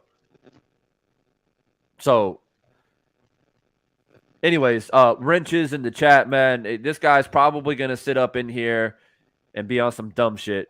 If he doesn't want to click the link, then I'm not going to give him any attention. So I need my wrenches to kind of step in and handle the business here with these dudes, man. They're going to start filtering in. It's getting late at night. It's getting late at night. They're drinking. They're doing coke. They're upset that Deontay Wilder put on a phenomenal performance. They're going to come in here and start talking shit. So I need the wrenches to come in here and handle business, man. They've been taking L's all day. America was a clean sweep overseas. You know what I'm saying? Facts. we've been there. Bring it all back to the States. Oh, I kind of forgot that. Australia, I throw Australia in there with you too. That's y'all's too. Bring it back to the States. Facts.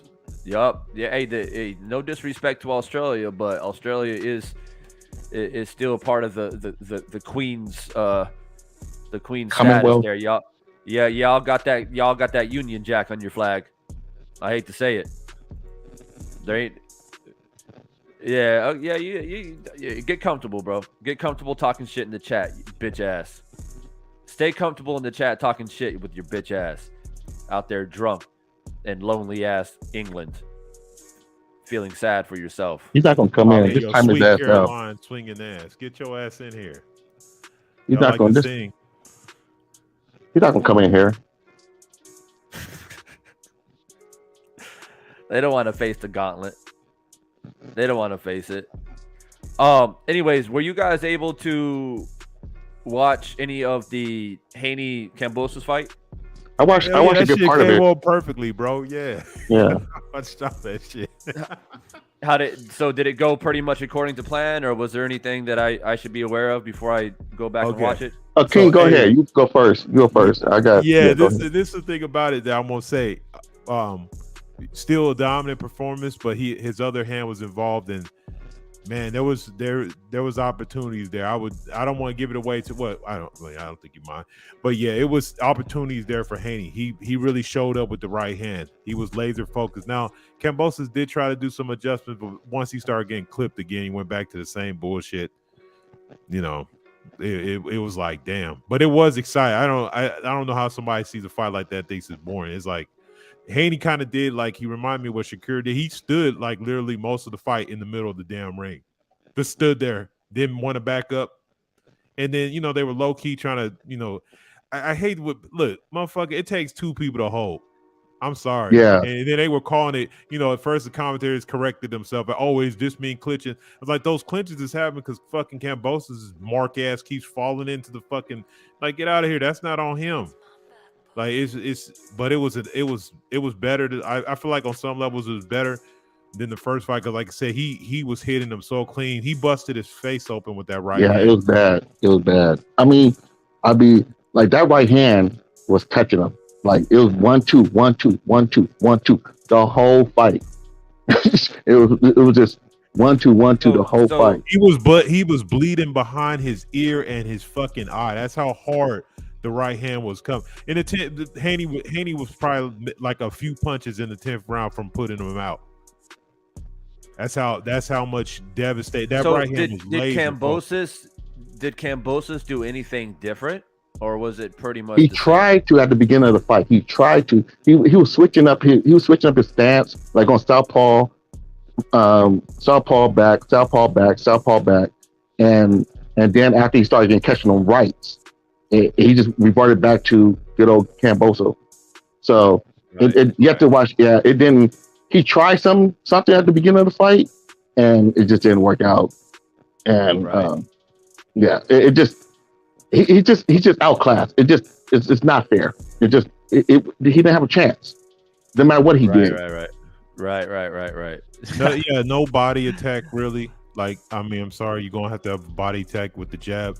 He did try to do this switch and stand stuff, and then they kept on saying like, oh, why isn't he capitalize? Because he was switching, but he was out of range and it wasn't doing anything. I don't even know what the fucking point of that was. Like, it was just like, okay, you just trying to show him different looks, but not being offensive with it. You know, it was, and then even the ref, you know, the whole, you know, he was the one about the ref, and the ref did a good job, man. Like this guy said, that holding his own fucking Kambosos, you know what I mean? And Haney, he's one of them fighters I like when guys in the clinch keep throwing till they break you, keep throwing punches. Like, I really like that Haney said Haney stood in the middle of that ring and just was pummeling him. Yeah, it was. You know what? It was a good fight. I thought it was entertaining. It wasn't bad. And Haney did try to get him out of there. You know, he tried hard, and he was catching him. I think Haney should have went to the body more to get the knockout because he was headhunting near the end of the fight. But it was a dominant. Even the scorecard, it was dominant. So you watch the fight. By the fifth round, you already knew who was going to win the fight. Yeah, I think it's just different levels, right? Yeah. I mean, it is what it is. You know, Kambosos beat Teofimo. You know, styles make fights. And I've always no disrespect to Kambosos or anything like that, but I hate to say it, but Teofimo beat himself that night. He did. You know, he didn't come prepared. I don't know. It was a mental thing, a physical thing. I know he had a lot of excuses after the fight, but I mean, George came in. George is going to fight no matter who he's going to fight. He's going to fight hard. You know what I mean? So if you don't take a guy like Kambosos serious and have a game plan, Kambosos can beat you. Right. But that's the thing, is that Haney has a fucking game plan and he sticks to it. He's just better. That's what it comes. It just really divine. It just really came down. Haney was just way better. That's what it just came down to. They put him in the sentence with Pretty Boy. That's how aggressive he was. He just, like I said, he doesn't have like even a cumulative power. He doesn't have it. But he has enough power that you're gonna go home looking like you got your ass. Like I said, he had a fucking Kambosos had crimson mask on, bro. By the end of the fight, there was a point where he Haney hit him with a straight right hand. It was so clean, but you know how you have a cut, have a delay, and somebody's like, "Oh, he's cut," and then one of the announcers like, "Oh, no, that's Haney's blood." And then they did like nearly the next shot. It shows this big ass cut over Kambosos. No, that's from the right hand. That's Kambosos. He just got blood all over the side of his face. Yeah, he was getting caught with the right hand. Damn. Right. And what happened in the Shields and Marshall fight? I didn't watch that one. I've seen highlights of it. I'm not going to question it, but it according to everybody, Shields just basically was too fast. Fast. It was literally, this is what was happening. Go ahead. Shields I'm just gonna keep it real. Shields is a complete fighter. She fought like at the first fight, she swept the first 5 rounds. Speed combinations, she would throw punches in the middle ring, she would slide back onto the ropes, and she would create space on the rope and punish her. You know, Savannah Marshall was smothering her work.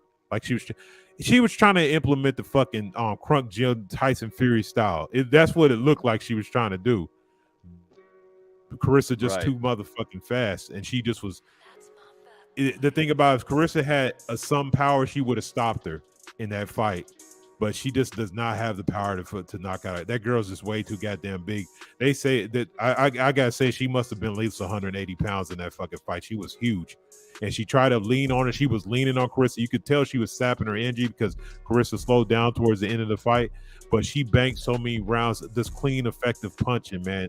Like I said, coming off the ropes, combinations in the middle of the ring. You know, I was listening to the UK commentators describing it, and they were like, it was like they could tell by the last 2 rounds that Savannah Marshall needed a knockout. But it was a dominant performance. So it looks like tonight, all the fights, right? It was skills pay the bills type situation, it seems like. Caleb Plant putting on a show, with Wilder putting on a show, with Haney putting on a show, and it seems like Shields put on a show. And it looks like, and from the sounds of it, I was only obviously able to watch the Helenius Wilder fight, but it sounds like Skills paid the bills tonight, and that's usually the way it goes. I see Lemus back in there in the chat. Why doesn't Wilder fight Joshua or White or any Brit?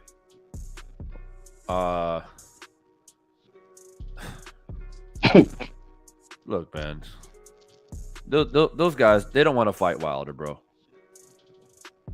They don't, unless you have some evidence to suggest that Joshua has shown keen interest in fighting Wilder, which doesn't exist.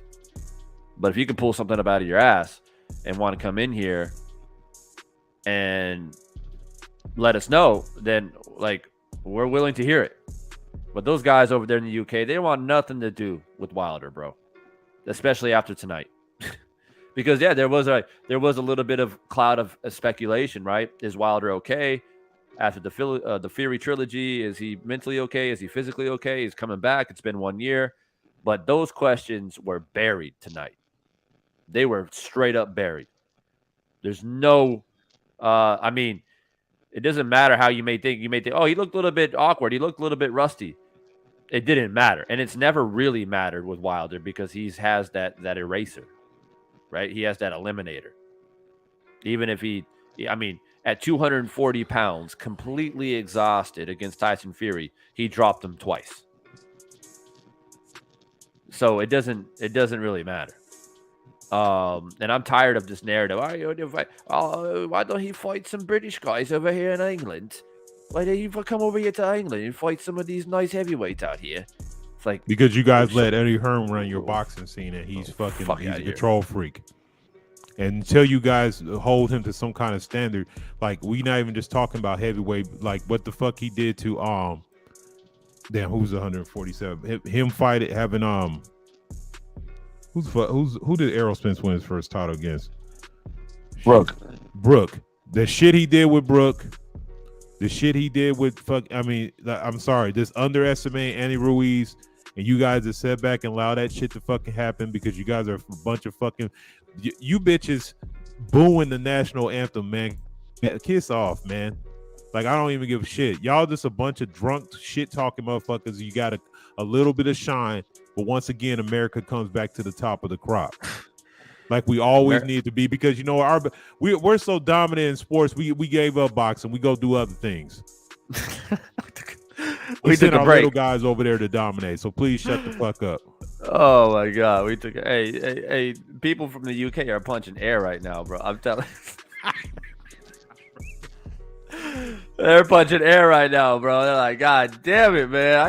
I wanted to see Wilder get knocked out so badly. We don't want, because Wilder, once again, what did Wilder say after the fight? What did he say? He said there is like no heavyweight boxing without Deontay Wilder. And it's facts. True. It's true, because facts, nobody else. bro. Who else can put on a show?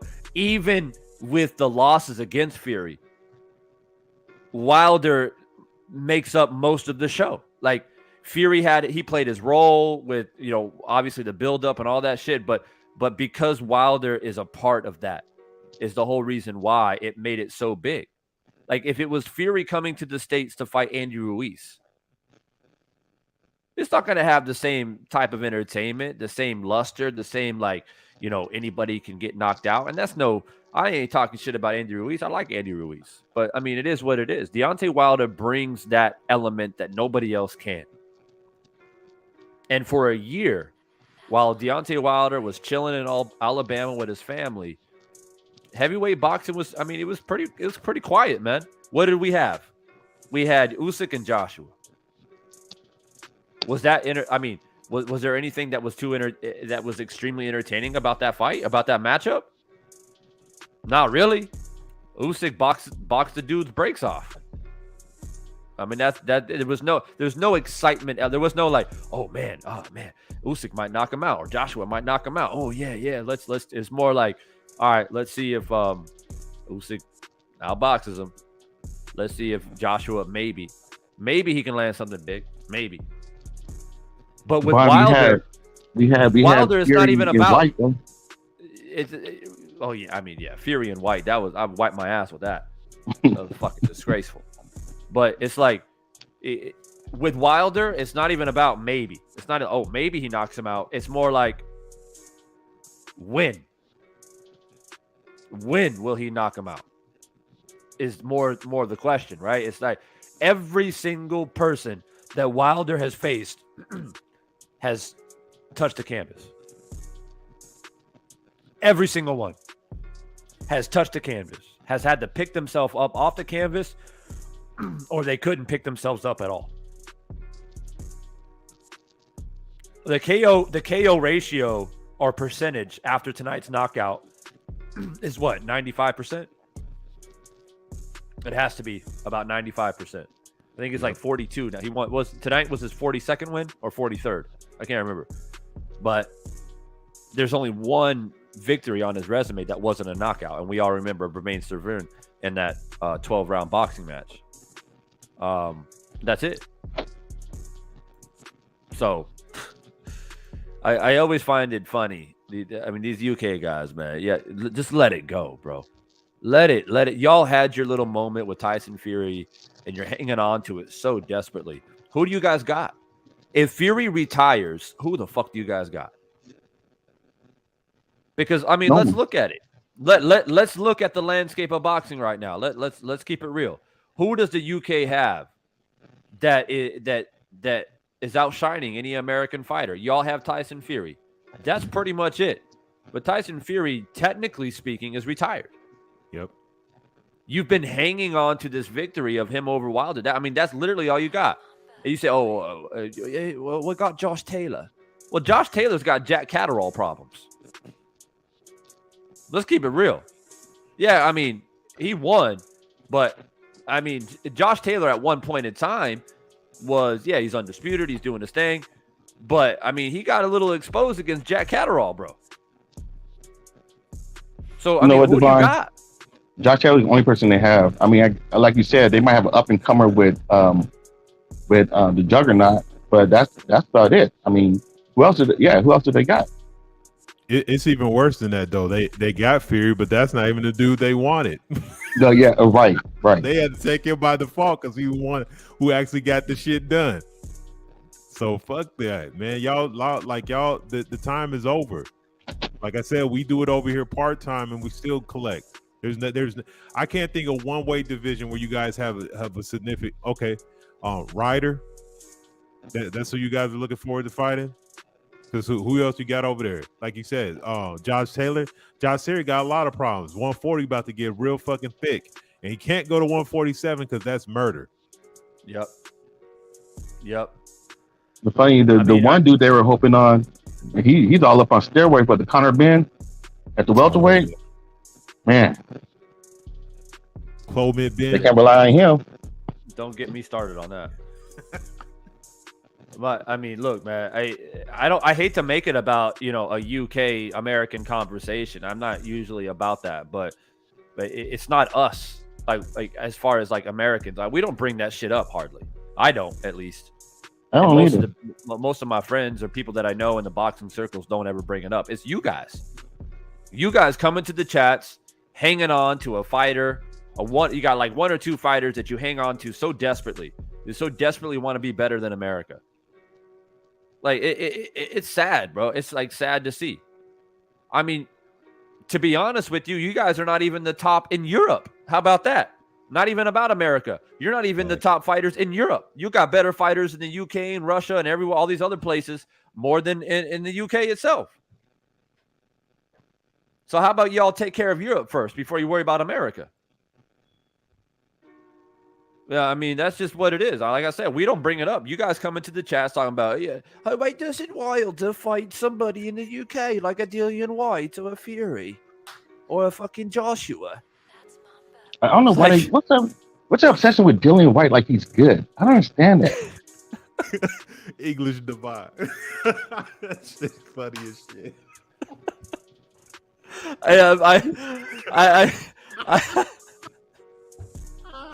I can pull it off, bro, because I hang around a lot of these motherfuckers, man.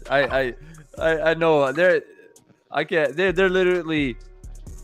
I mean, I have to run into people from England like on a daily basis, and like to be honest with you, I have a lot of friends that are from the UK, man. Most of them are pretty cool, but a lot of them annoy the fuck out of me, man, even in real life.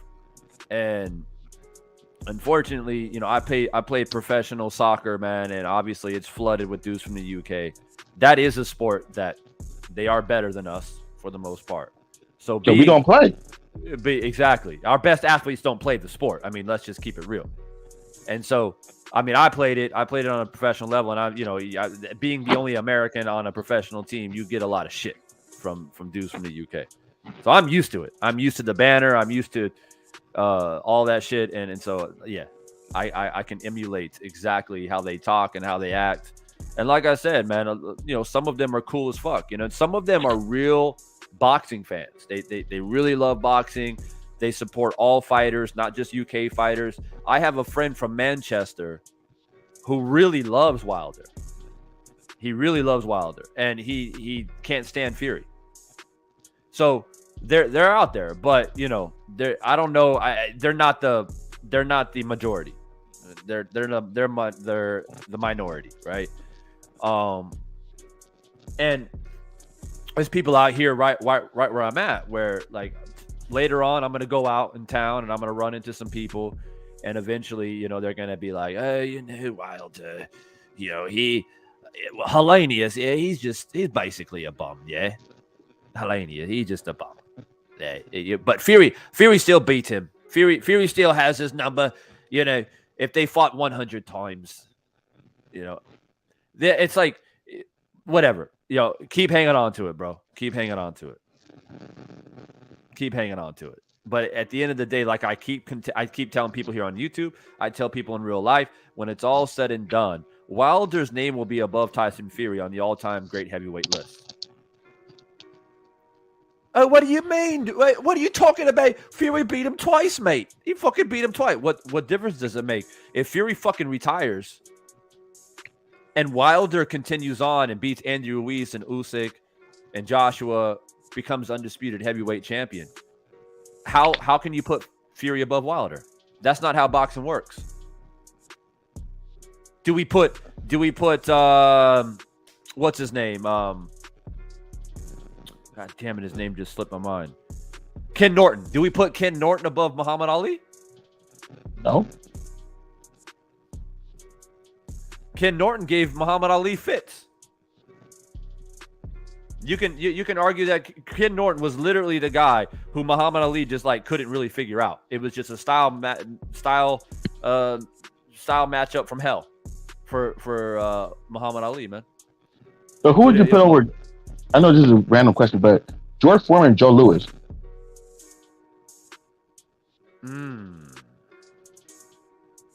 Joe Louis. I probably have to go with Joe Louis. You mean like all-time great list? No. I'm my fault. Not my Joe Louis. Joe Frazier. George Foreman. Oh, Joe Frazier.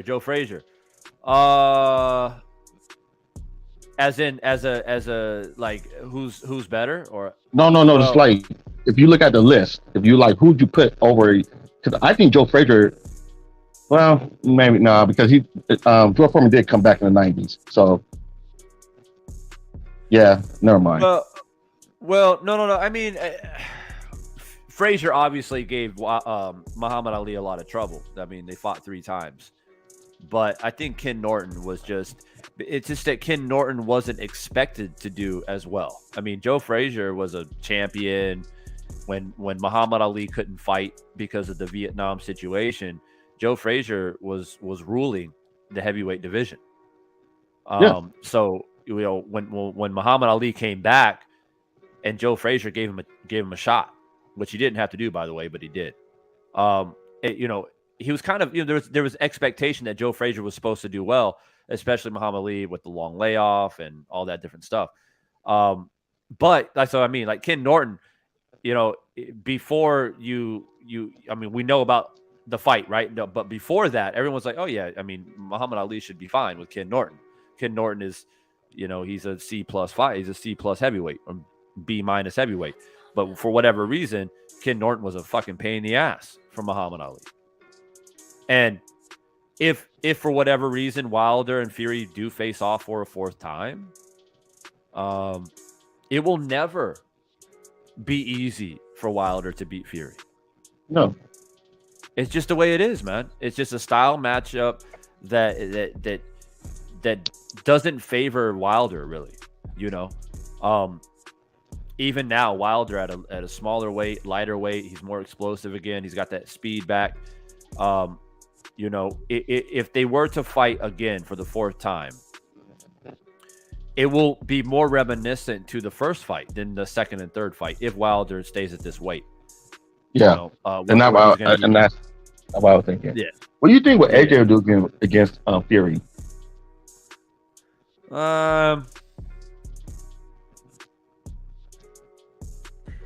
I haven't really put much thought about that fight. I maybe because they're just so full of shit, and I just don't think it's ever going to happen. Yeah, right. So I don't put too much energy into it. But now that you asked, Fury's just a headache for anybody. I mean, he's a massive heavyweight.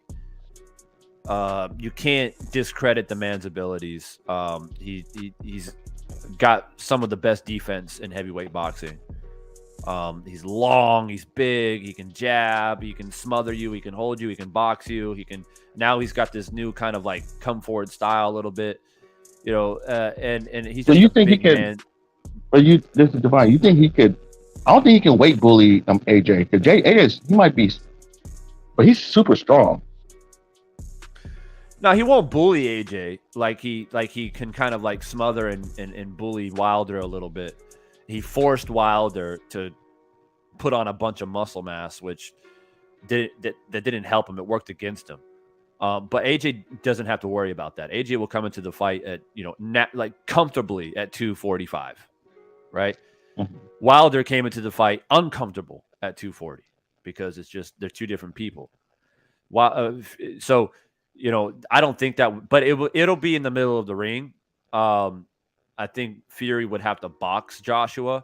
I think to try to walk down Joshua the way that he walked down Wilder in the second and third fight would be a mistake because Joshua is naturally bigger than Wilder, and he can deal with it on the inside much better than Wilder can. He's got strong legs. He's got a nice, strong foundation. He's got a big upper body. I mean, he's just all around just bigger and stronger than Wilder. And I think that it'd be a mistake for Fury to go, I'm just going to walk down Joshua. Joshua, there's a very good chance that I don't know if he'll knock out Fury, but he can fucking hurt Fury for sure. Yeah. If Fury plays that game. And I just don't see that. I think Fury recognizes that. I mean, he's a lot smarter than a lot of us give him credit for. And he'll try to outbox Joshua. And if he boxes, he will outbox Joshua for sure. Oh, no, for sure. No, for sure. I was just thinking that, would he revert back to how you fought Klitschko when he fought, instead of how you fought Wilder in the second and third fight? Because I'm thinking, Fury would how you fought Klitschko, and when he fought 100%. AJ like that.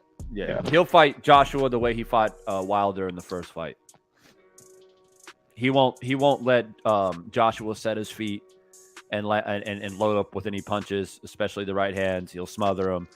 He'll use his shoulder roll and slip and pot shot him and jab him to death, and he'll win by a decision. But Usyk though, if he does fight Usyk, I see him walking down Usyk. I think he'll walk down Usyk too. Yeah, he'll try to bully him like he did Wilder. That's why I think AJ and Fury. Well, AJ's a head case though too. So maybe like a year or 2 years ago, when I thought AJ actually had some balls, I thought that would be a good fight.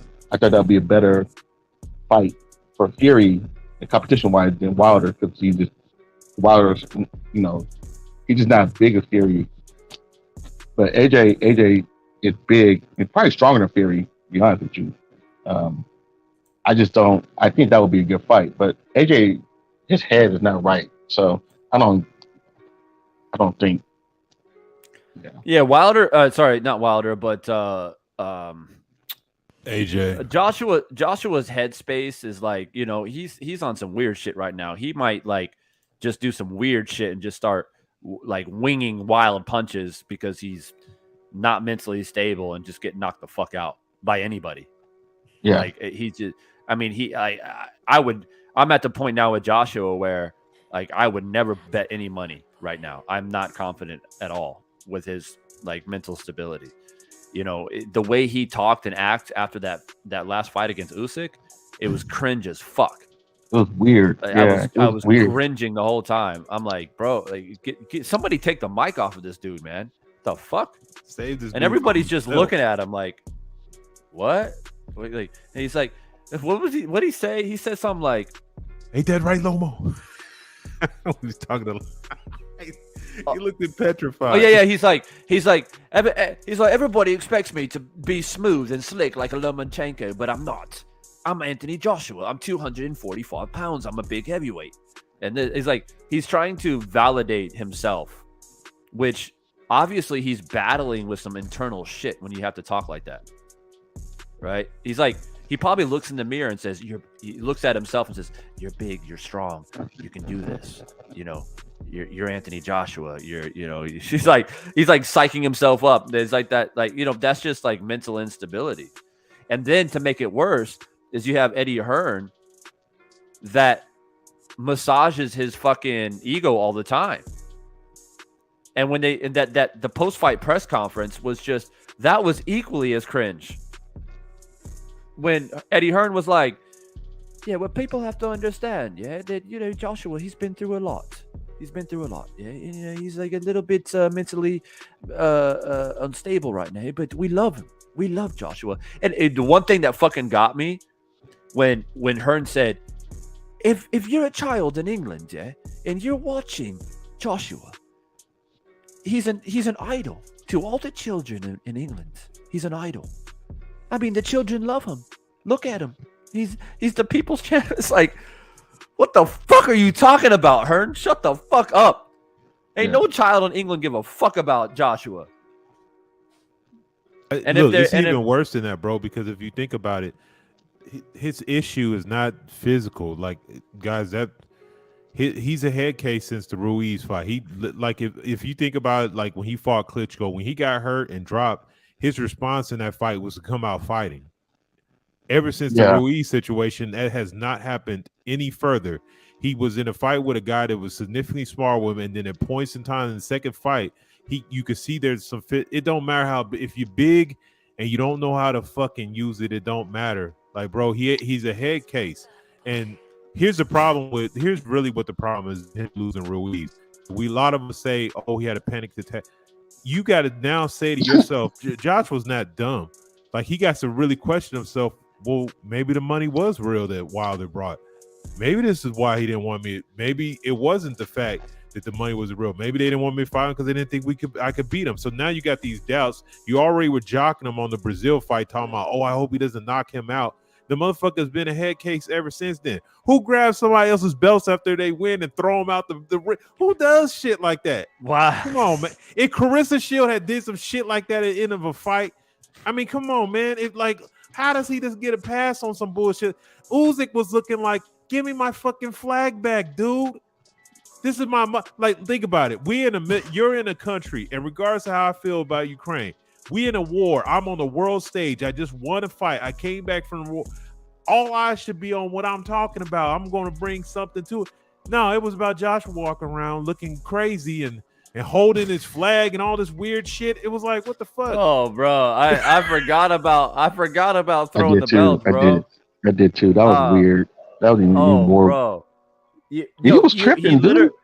He literally went to. This is what he did. He literally went to Usyk, shook his hand, and he said some weird shit to him. That was like, what did they catch on the mic? He was like, he said to Usyk like, hey, congratulations, yeah, but you didn't hurt me.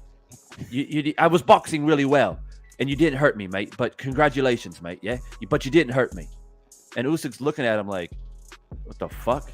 He looked hella confused. And then he shook his hand, and then he grabbed the belts right after that and fucking threw him at. And then they panned the camera to Usyk, and Usyk is literally standing there like what the fuck? Yeah. What the is this really happening right now? But Usyk is such a calm dude. Like he really is. He's calm. And he just kind of like walked away from it. He knew that. He knew he hurt his feelings, dude. Yeah. I'm sorry. It's like witnessing a grown ass child throw a temper tantrum after not being able to go on the slide because your mom said no. So you grab your lunch pail and you throw it. The difference is if that was my mom, she would have slapped the shit out of me if I did that, right? But nobody is doing that to Joshua. Everyone just like lets him get away with it, like King of Kings was saying. Somebody probably should have just went up and bitch slapped him like Will Smith did Chris Rock. Like, what the fuck are you thinking, bro? Right? You're embarrassing yourself. And it literally, it's worse than anything I've ever seen. And I've watched boxing for a long time. And that means Paula Malignaggi in Texas talking about when he lost to Baby Bull Diaz. And he's like, oh, these motherfuckers they got it rigged and boxing is corrupt. And he's like shouting at the mic. And everybody in the arena was like, whoa, it's like cringe as fuck, right? It tops any fighter. It tops Adrian Broner and the dumb shit that he said too. Hey, it tops Oliver McCall, bro. Like that motherfucker had a whole mental breakdown. At least I can say that there was something wrong with him. You know what I mean? Like, goddamn. Like, okay, well, damn, he was going through something for real. It's like, yeah. Wait, what's up? He who greets fire. Yeah. I hear you, bro. He's 6'7", 258. Ain't nobody trying to slap. I'm using a figure of speech. My point is that somebody should have pulled him to the side quick and said, yo, like, this ain't a good look, bro. Where was Eddie Hearn? Yeah. Like, he don't give a shit. That's the sad part. Look, I'm trying to tell you, if Wilder had a meltdown like that, his brother would have came and snatched his ass. Right. Like that's the one thing that I say, like, I don't really have no indifference towards AJ. Fight, you're a fighter, you do things and whatever, but like it's almost sad. Like you got a bunch of yes men and quiet men. You ain't got one motherfucker that can come to tell you, be like, hey yo, you out of pocket, bro. I got your back. But you gotta take this L. We gotta leave. Like we gotta get the fuck out. Like I don't care. I'd rather have you stomp out the ring and just go into the back and not talk to no damn body. Fuck everybody. Fuck y'all.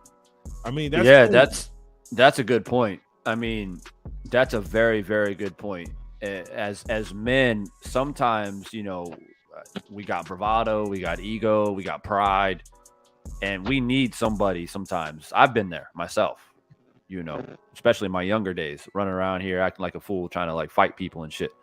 And I've always more or less had good friends around me, to be like, yo, nah. We don't need to be doing that shit, bro. It's not worth it. And, in the real world, it's over dumb shit. Not like if you think about all the dudes that you've seen growing up, maybe even yourself, some of the fights that you've had on the block, in the street, in the club, like all that shit, right? We've all been there when we were younger. When you really think about the reasons why you fight, you probably look back and be like, yeah, that was fucking stupid.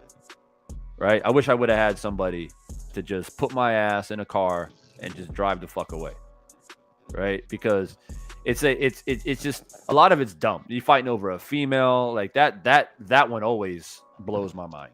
When dudes out here fighting over a female. It's like really? It's like, bro, I was talking to her first, bro. Yeah, well, let's go outside. We can handle business, bro. Yeah, you trying to fuck her, I'm trying to fuck her, so we're gonna fight. It's like, what? We see that shit all the time. Divine slides out the back door with her while y'all fighting. I'm just saying, you know how they go. Stay away y'all from go me. outside, handle that. Hey, baby, they tripping. Give me a ride home. Oh, bro, I'm telling you, bro. I had never in my life. I've done some weird shit, but I've never fought over a chick, ever. And trust me, I've had dudes try to fight me over chicks. But that's like some, you know, that's some inferior complex type shit, man. Like you talking to a chick, whatever, and some dude feels some kind of way about it, and they gotta come and approach you, like, hey man, like I was talking to her first, or hey man, like unless that's your wife or your chick or whatever, which maybe I didn't see, maybe I wasn't aware of it. Like I'm all right to be checked. If a dude, hey bro, that's my wife, or hey man, that's my chick. Oh my bad, right. bro. Yeah. My bad. You know what I mean? But like, if this is a chick in the club, she looking at me, not you. That you get, hey, I don't know what to tell you, man. I mean, and I've had dudes come up to me and get all like, they sometimes. Hey, I bought her a drink, bro. I own her now. Yeah. Some dudes don't even say shit, right? I've had a dude not too long ago, maybe like 2 or 3 months ago. I'm at a bar talking with the chick, right? I shit you not. I'm at a bar talking, and I had just bought her a drink. We chilling, and I'm like, oh man, I'm gonna fuck this shit tonight. Like you just know. It's just a matter of time, right? I'm already getting my swerve on. I'm getting my you know, my words that I need to get in to handle my business. And all of a sudden, out of fucking nowhere, this dude comes in and splits in between us, like kind of like pushes me out of the way, and he starts motioning towards the bartender to get a drink, right? And I'm like, what the fuck? So he literally calls a dude over, he orders a drink, and he turns his back to me, and he starts talking to the chick that I've been talking to. So a lot of times in this scenario, and obviously he probably been paying attention, or maybe he tried to talk to her before and she didn't really give him attention. I don't know what the fuck, you know, happened before I got there. But obviously he felt some kind of way. And he'd been seeing me talking to her, making her laugh and giggle and have a good time. So he's like, fuck that. I ain't letting him take that. So he made it a point to get in between us, order a drink, and I was like looking at his backside for a minute. I was like, wow, this motherfucker really gonna do it like that. But you know what? A lot of dudes in that situation will be like, hey, bro, what the fuck? You know, like they take it personal. I didn't take that shit personal. I was chilling. And I'm thinking to myself, hey, you know what, man? The ball is in the girls' court. What the fuck is she going to do? Exactly. I'm chilling. And guess what? I'd see her like peeking over the dude's shoulder, looking at me, making sure that I didn't just walk away. And I just kind of gave her a wink. I'm like, yeah, I got you. I see you. I know you're in a predicament right now. I got you. Handle your business.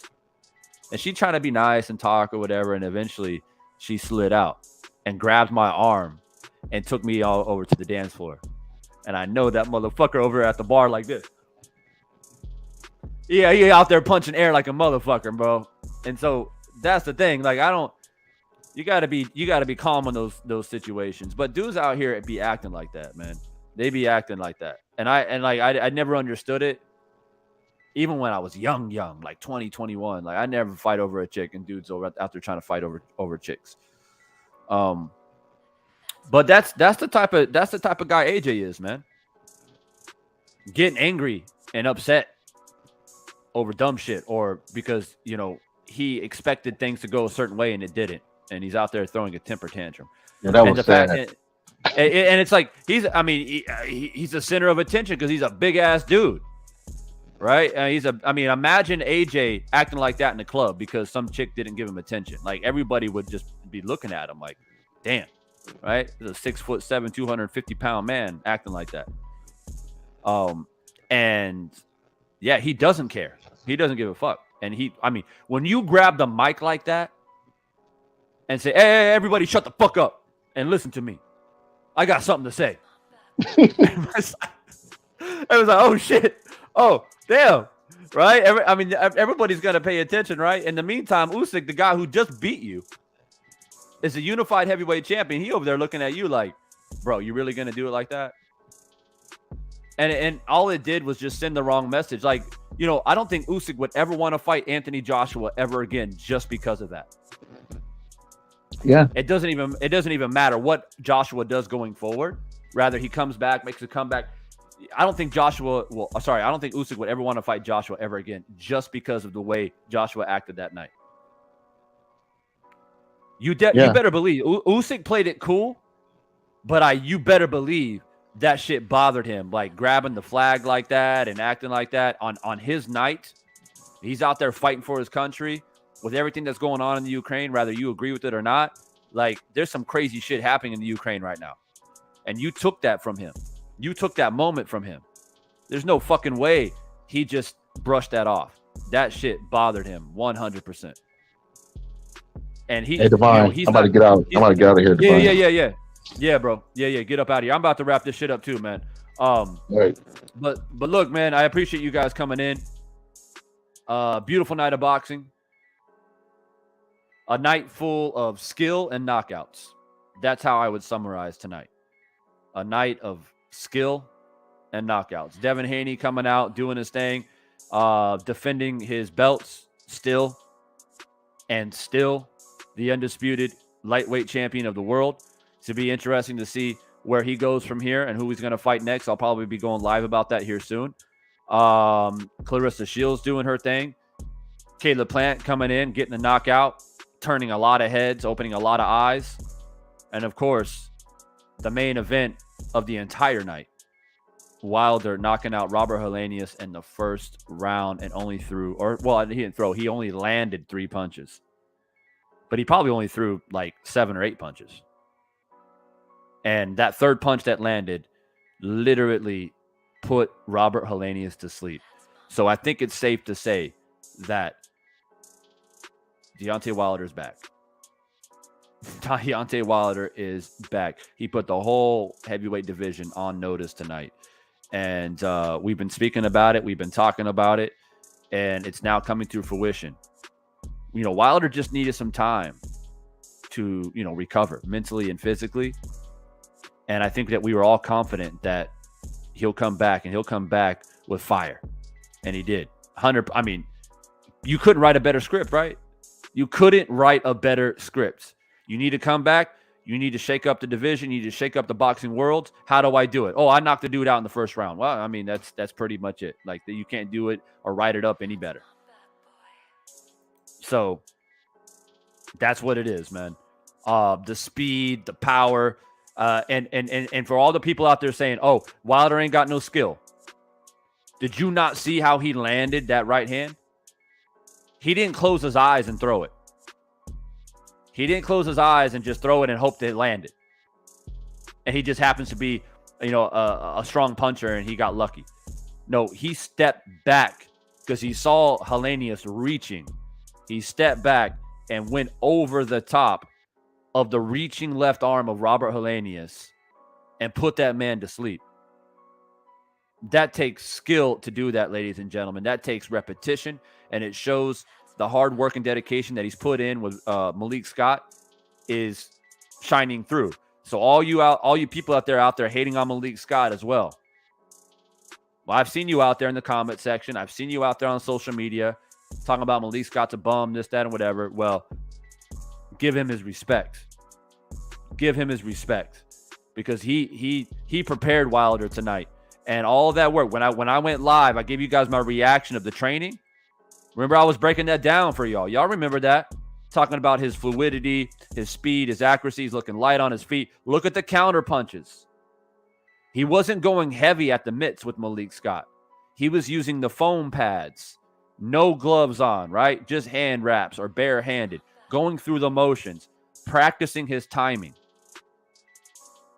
He was prepared for a 12-round fight tonight, and it didn't even last 1 round. He saved a lot of energy. He preserved his body by not going into a war with a 253-pound man in Robert Helenius. He preserved his body tonight. And if you're a heavyweight right now, if you're Andy Ruiz, if you're Usyk, if you're Joshua, if you're even Tyson Fury, you're like, damn, Wilder is back, and the dude is dangerous. Straight up. So, King of Kings, any final thoughts, bro, before I wrap this shit up, man?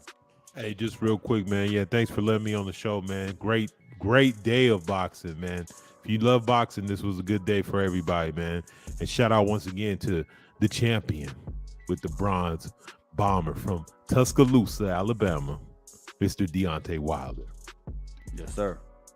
Yes, sir. If y'all haven't hit that like button yet, make sure you hit that before you leave.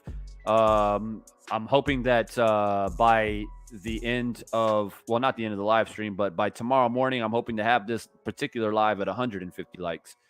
That's the objective. I'm going to go ahead and end this poll. And the poll sits at, who would you like to see next for Deontay Wilder? 48% says Usyk, 31% says Joshua, and 19% says Ruiz. So that is the poll. I'm going to go ahead and end that. I appreciate everybody who voted. I appreciate everybody who hit the like. If you are new to the channel and you subscribed, I appreciate you as well. Welcome to Divine Sense Boxing. That's how we get down here. 9 times out of 10, we talk about boxing. We chop things up. But every once in a while, we kick back. We make some jokes. We talk about life. Make it a little bit fun. But more or less, it's all about boxing here. So I appreciate it.